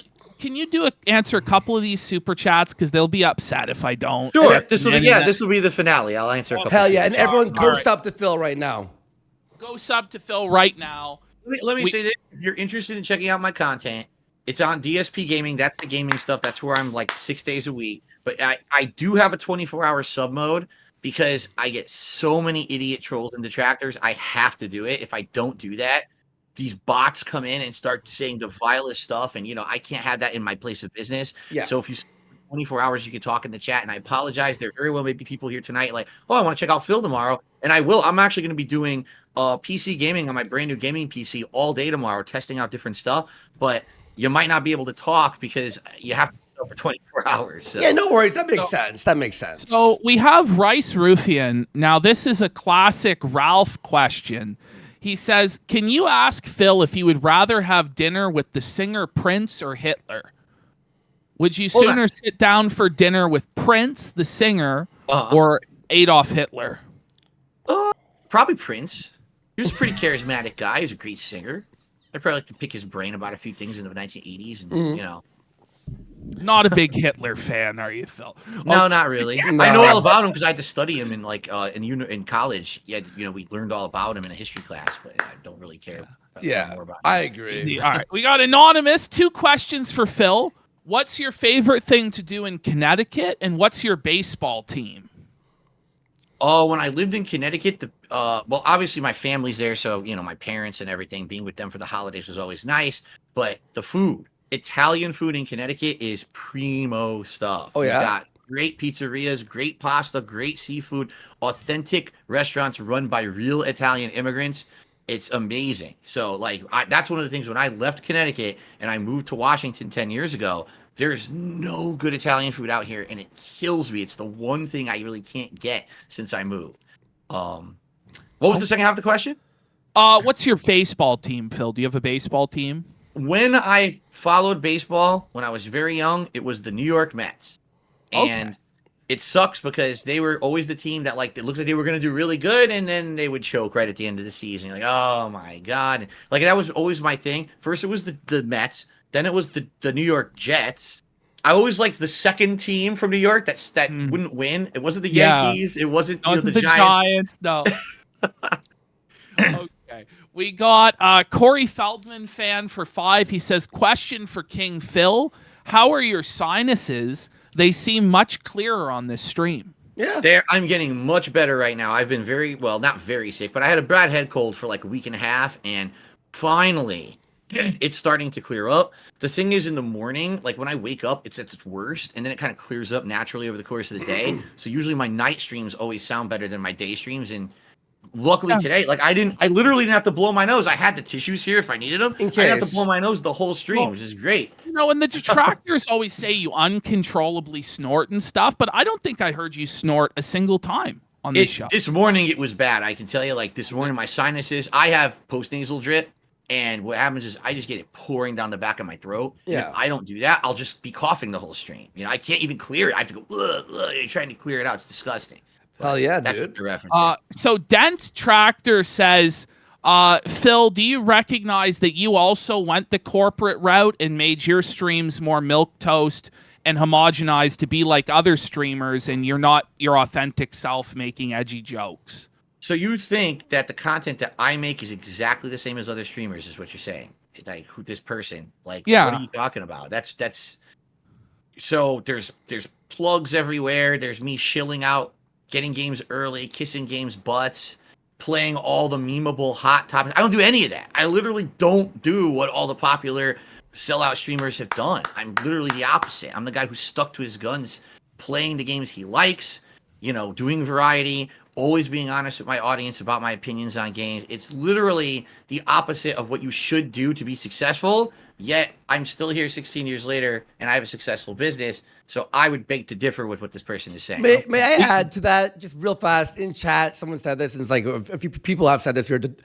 They always say, oh, you're begging for... Listen, guys, every streamer has a goal. Every streamer that you see in the world, Twitch, YouTube, Kick, have sub goals and goals. That's what the internet is. This is in 2013, bud. Sorry, Oh, and my God. You got Toasty for 5. He says, Mr. Phil, King Phil, a good portion of people know you from that Mike Watson interview shitting on your 2005 Evo placement. I want to hear your side and if that storm was really that bad. I don't know what he's talking about, but... Well, I know you guys make jokes about how, me being a world champion at a Street Fighter. I never was a Aren't you, though? You are, though. No, my highest placing ever was when I went to Evolution, which was considered a world level fighting game championship. Mm-hmm. In 2005, I got 4th place, but I beat literally every American in the tournament. You were the American champion. The American. Yeah, the top 3 in that tournament were all Japanese players who had flown over to challenge the Americans, and they took the whole tournament because they were just much better than all of us. Not shocked, because Japanese people are really like, give her fucking, yeah. All right, that makes sense. So what they're crazy. referencing is there was a player named Mike Watson who was upset because that year I was the highest ranked American and I was the heel of the Street Fighter community. So I talked so much shit about being the top ranked American. They all were so angry because these are guys who were, high level players who I beat in this tournament, including Mike Watson, and he wouldn't have it. So every excuse under the sun. Oh, the version of the game wasn't the right version, and half the players didn't show up to play. Every excuse to discredit me at that time because no one liked me because I was the asshole. So he did this interview years later, like 2010, at a tournament in California. And the reason he did this and talk shit is because I was just starting to become a popular YouTuber. So he thought, oh, if I name drop DSP and I get, I talk shit about him, I'll get a big rise out of the crowd and everything. And he did, because people don't like me in the Street Fighter community because I was an asshole back then. So that's the interview. Now, you're a wonderful, kindly man. You're a king. You're a king. For the record, Mike Watson apologized to me for that later on. He should have. Behind the scenes, he said, I just want to let you know, it's actually, we don't have beef. There's nothing personal. I got caught up in the moment. I was kind of, doing it up for the camera. I hope that you don't take offense. And that was nice of him to do that because he didn't have to do that, I am seeing in chat a lot of people saying, so was the version you played, did it drop inputs or no? The version that I played was a PlayStation 1 version of a game that normally would have been an arcade game. There never has been a good port of this game that's perfect to the arcade version. So no matter what version you play, everyone complains. Like, no exaggeration, Evo used a different version of that game every year for like 5 years straight, and still no one was happy. Everyone was upset that there's no standard version that's perfect to the arcade. So, yeah, every version was inferior. There's nothing you can do. What you want to do, if you want to perform at Evo, is you have to know what version they're going to play, practice on that version. If there's differences between, say, the original arcade and that version, tough shit. Learn the differences, because that's what they're performing on at the event, and that's what I did, and that's how I did so well. Everyone else was complaining it was so different. Like, then why didn't you practice this version? I didn't run the tournament. I didn't make the rules. They did, and I just played to the rules, and I won. Okay. Han Solo asks, what are King Phil's thoughts on Jim Cornette? Oh, I don't have many thoughts on him because I only know him from back in the day when he was like a manager in pro wrestling, various promotions. I thought he was a good manager and well-spoken and very charismatic. I know nothing about him on the internet, or I know there's all this drama and stuff around him. I know nothing about. Again, I don't follow the drama podcast or anything. Never seen the podcast. It's a pretty good podcast for wrestling, I gotta say. If you got time to check it out, one of his, the Hulk Hogan lying, where like every lie Hulk Hogan ever said. Hulk Hogan never told any lies. No, apparently, like Jim Cornette's podcast, has DSP. It was like 3 hours. Right. Come on, I've never played WWE champions. How dare you say such a horrible thing? Good, no, exactly. Thank you, Phil. Thank you. Phil has never played WWE champions, and it's just like Hulk Hogan. He's never lied. Okay, right. We got this one's actually kind of interesting from Winston. He says, what motivated DSP to take a stand against SOPA, the Stop Online Piracy Act, when the bill was going through Congress? Oh, back in the day when I was way more prominent, people, I was one of the top gaming YouTubers at one point. I really was. I was considered like top 20 gaming YouTubers. There, in our government here in the United States, there was this law that they were going to pass. I'll be honest, it's been so long, like 13 some years. I don't even remember what the law, what it was going to do. But just like any law that they try to rush past through our House of Representatives or our Congress, it had repercussions that were going to change the internet and basically would have ruined YouTube. I don't remember what it was, but it was someone's going to screw up YouTube like entirely. So I made a whole video about it, and it ended up getting like 400,000 views or something crazy like that. And older people linked to it, and it was crazy. And then, what did I make it for? Because back then I felt like I had power and clout to raise awareness about things like that. Like, if this law passes the way it passes, YouTube might have to change. Might be that you can't just do the things you do on YouTube today anymore. Don't you like a free and open internet where we can make content like this? So you got to let everyone know that this bill is messed up and, do what you can. And apparently a lot of people said I was the person they saw talk about on the internet and spearheaded a movement. And by the way, it didn't pass. So. Okay, we got Suki for $55. Wow. Wow. What are your thoughts on Rich having a meltdown over you right now? How does it feel to know you're going to outlast another YouTuber? I'm sorry you have to deal with him. At this rate, it seems like I'm going to outlast every single person who has made an effort to basically try to turn me into the clown, because I don't do what they do. You know what I'm saying? Like every one of them. It's like it keeps happening. It's like I just bide my time. I'm just gonna stay in my lane. I'm gonna do my thing. I'm not gonna do ridiculous things like they're doing. And then every one of them in a row. With Rich, what's funny about it is I don't know what took so long. Because this is a guy who had these things he was doing that were absolutely lol cow culture stuff, but no one ever took him to task for it, ever. And in fact, as early as just maybe the beginning of this year, June the King was asking for feedback on who he should cover in documentaries. And I ran out and said, dude, you don't understand. Rich is a gold mine. All you got to do is go watch his stuff for 5 minutes. You're going to be like, what the hell? At the time, he goes, I don't think so. And then the thing happened with his editor and everything, and it blew up. And June has since said, yeah, Phil, you were totally right. I should have listened back then, but now I'm doing it. So that's hilarious. Well, yeah, because Ashton, right? We made fun of him like a year ago or something. And I remember when Ashton brought him to the table, I'm like, why? I'm like, is he? And then like Ashton was like, well, trust because me, I knew all the history of Review Tag. I had been watching Rich over the course of 10 years. I knew all the drama he had with Blackbuster Critic back in the day, and begging for the camera. And it's real Rich that he'd come at you for begging when you gotta show people sometime. Have you seen this, Phil, with Rich and his camera, where he asked people? This is like, in his mind, it was wrong to accept money online. So what he did was he asked his fans to give him money for this camcorder. But then 6 months later, he would give the money to a charity. This was it was crazy. No. He said he would give it back to the fans, as an investment.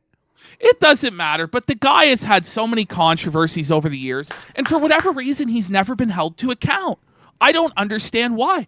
Everybody else has been held to account over the years, so I kind of made it a personal mission of mine to go, no, here's when he worked with Shadow's government who doxed people. Here's when he put out one of his trolls' information on Facebook. Here's where he threatened to go after the guy's kids. Here's where he exploited his wife's as stepchildren for views on YouTube. There's so much with him. But and the thing is, he has 1 million subs. So how did he fly under the radar for so long? I just don't get that. I'm a little rinky-dink guy, and everyone talks about me, but no one talks about the guy with 1 million subs who's sucking cucumbers and shit on stream. I don't get it. It's just bizarre. We got a couple more for you, and we'll get you out of here. I think there's only a couple of. Dylon Volk for $5.99 says, DSP, what is your favorite flavor of sparkling water? I like LaCroix Beach Blum. I just buy the store brand stuff. I don't buy any name brand fancy stuff. I don't know. I like cherry limeade or like a wild cherry or something like that. Maybe grape.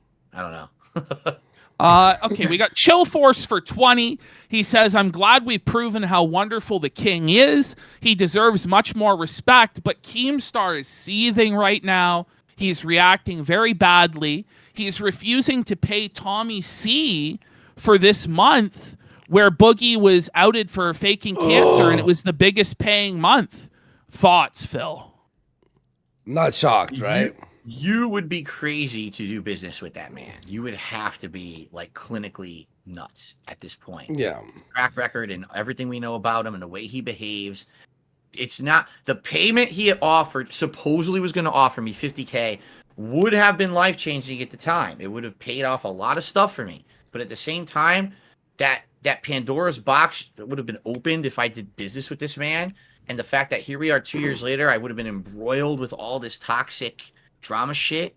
I definitely made the best decision possible. And I just, it's not it's not a surprise. It's not a shock. When you have someone who has a pattern of behavior, you expect it's going to continue. So I'm not shocked at all to hear more drama and more stuff. And is it real or is it not? How do you even know?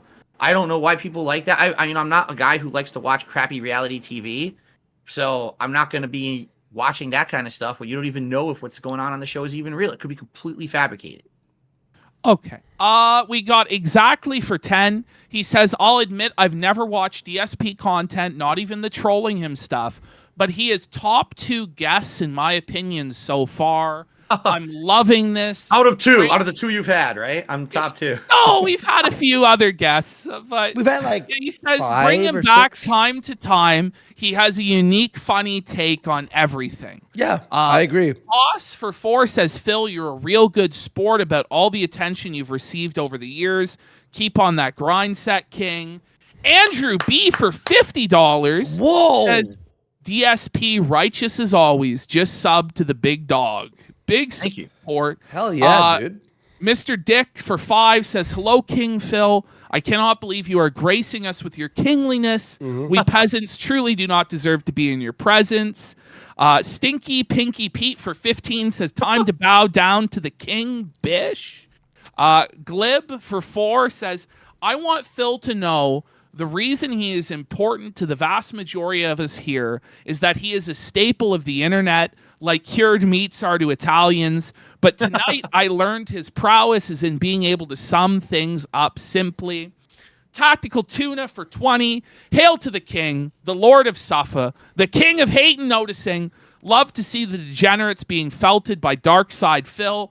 Keep it up, my favorite snow Mexicans. The house always wins. Dragon's Advocate for 10. I love the new arc with Phil as the fish out of water character acting as the audience surrogate. I think it's going really well. Oh, it's awesome. Yeah, it's great. Yeah. Chef Red Pill for 5. Welcome to the sector, Phil. Would really love to see you stream on Kick. And Close Shot for 5. Thank you for gracing us with your presence, Your Majesty. This episode was absolutely Kino. Yeah. Please grace us again, Yo, and Phil, King Philip. I got so many DMs and at replies. People are just, they just love. They're having they had a great time. They said it was fantastic. We have to have you on again. Hell yeah. Just do anything. It would be awesome. Whether it be getting Medicare on or whether we just do this again or play games. I'm really looking forward to, if you're still okay with us coming on, doing that June the King reaction with you. I think we have a good chemistry going here. I think so. I think there's something going here. And there's a lot of support, a lot of viewers tonight. Is there anything you want to say before you take leave, Your Majesty? Sure. Well, first of all, I want to say thank you guys for having me on and having me as a real guest, which is, for me, it's a show of respect because that's all I ever want is just to be treated like everybody else. And for some reason, everyone wants to treat me like dirt because of this lol-cow bullshit, right? And thank you, because now people get to see, wait, Phil actually had something to say. It was maybe had some insight into a thing. Yeah, I'm not a dunce, I actually can add to conversation, but no one gets to hear that unless they come directly to my streams. And, thank you for allowing me to be properly represented on tonight's show. And the audience, for the record, your audience has been nothing but nice to me over the last week that we've been hinting that we were going to be doing this. Yeah. They've been coming by my streams. They've been nice. They've actually been part of the active conversation on my streams. They are very welcome. Very welcome. Now understand, on my streams, I don't like to talk about a lot of drama. So I could talk about for sure hung out or whatever, but I have a core audience that just wants to hang out with me and enjoy games and the like. Totally. So understand, this is not the content you're going to get on DSP Games. I'll just say, I think you should reconsider that decision because I think you're quite talented at it. I think you're one of the best, actually, at talking about drama. You have very simple, down-to-earth takes that are very... They're just on point. They're just correct. Yeah. And so I think you take things and you just have a common everyman touch to it. And I don't know. I know, it's like Misery Merchant, this or that. But at the end of the day, I don't view our show as that. I view it as we're trying to make people laugh. Yeah. And we're trying to make people happy. And, of course, we are dishing out, some nasty things to people. But... we've been the hammer and we've been the nail. And what goes around comes around, Here's the thing that I think people need to say at the end of any kind of a show that's like this one. And I'll say it because I'm on this show. Oh, yeah. It's totally up to you guys if you ever want to adopt something like this, all right?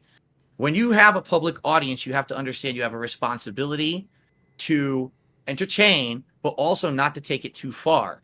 anything that was said or done on this stream tonight is not of malicious intent, and no one should now be going out and attacking these people of course because not. we made fun of them, right? But that's the thing. People take it to that level. There's people who just made fun of me, and then nut jobs see that and say, oh, well, he's a villain. Let's go ruin his life. Let's go take his money away. Let's go hurt his family members. That's when you're going too far. So it's about, I know it's a cheesy line. With great power comes great responsibility. Uncle Ben from Spider-Man. Spider-Man, yeah. So when you're going to make a stream like this, just understand this is all jokes, no malicious intent. Don't go out and attack people and do nasty things. Just I would laugh. say anybody that takes us seriously, you know, like, whoa. Or you know what I mean? Like, unfortunately, there are some people like that. But I like to believe the vast majority of people do understand and aren't crazy. But you're right. Unfortunately, there is always a fringe element that can act really insane and ruin things for other people. And honestly, like, that really is the case with your community of detractors. Right. There's nothing wrong with making fun of Phil or how he plays video games or him spazzing out or what. There's nothing wrong with that. Right. In context of tonight, you brought up Almighty Tevin. I have never heard once him ever saying to his audience something terrible, like go attack Phil or anything like that. I mean, he makes fun of me, but he's not doing the malicious thing. Some of my detractors literally right now who make videos about me on YouTube every day actually are doing awful things. That they're inciting their audiences to do terrible things. I don't know why that's even allowed on YouTube, but apparently it is. So that's where the line is crossed. I'll say one thing in case anyone's like, oh, you guys are being hypocrites. We did that to Review Tech once, but he was accusing us of hacking him. He was like, they're hacking. Well, he was just outright lying. He was pure lying. So, like, he's like pure lying to his audience. So we told our fans, let him know that this is bullshit. And then that's the only time we did that, where it's like, okay, you're making people think that I hacked a two-step phone. We have no ability to do any of this stuff. Yeah, like, look, exactly. We're just technologically illiterate. Most people consider us flat out retarded. Okay. But then at this, you know, Rich comes, oh, you hacked my Dropbox. Of course, we learned later on that wasn't the case whatsoever. Yeah. Yeah. Anyway, it was a pleasure having you on, Phil. We hope to have you on again. We hope to come on your show when this June the King documentary drops. Yeah, dude. And all the best. All the best. How, man? Yeah, we'll see you soon, man. All right, we'll see you soon. All right, peace, bro. Bye-bye. All right, what did you guys think of that? I loved that. That was I fun. wish we had another 3 hours with Phil. Like we did talked a big interview. little bit. We did a big interview before. We didn't even plan that. We didn't even plan that interview at all. The plan was not to do an interview at all tonight, but we ended up doing one anyway. The conversation, I thought, flowed.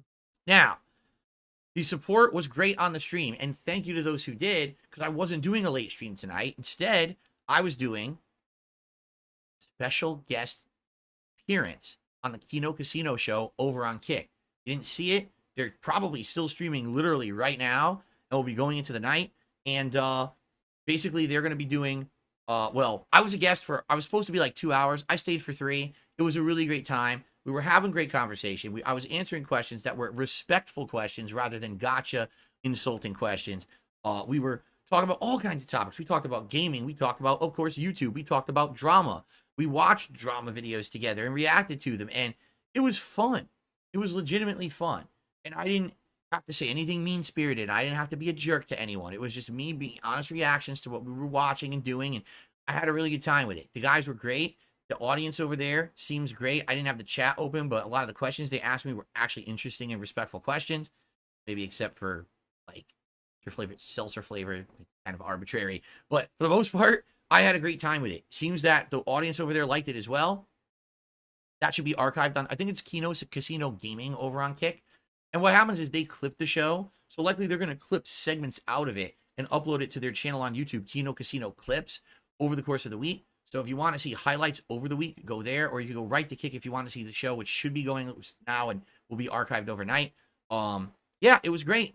I'll talk more in depth about it tomorrow on the podcast, because that's really the better place to tackle it and talk about future plans and stuff like that. Okay, but today was great.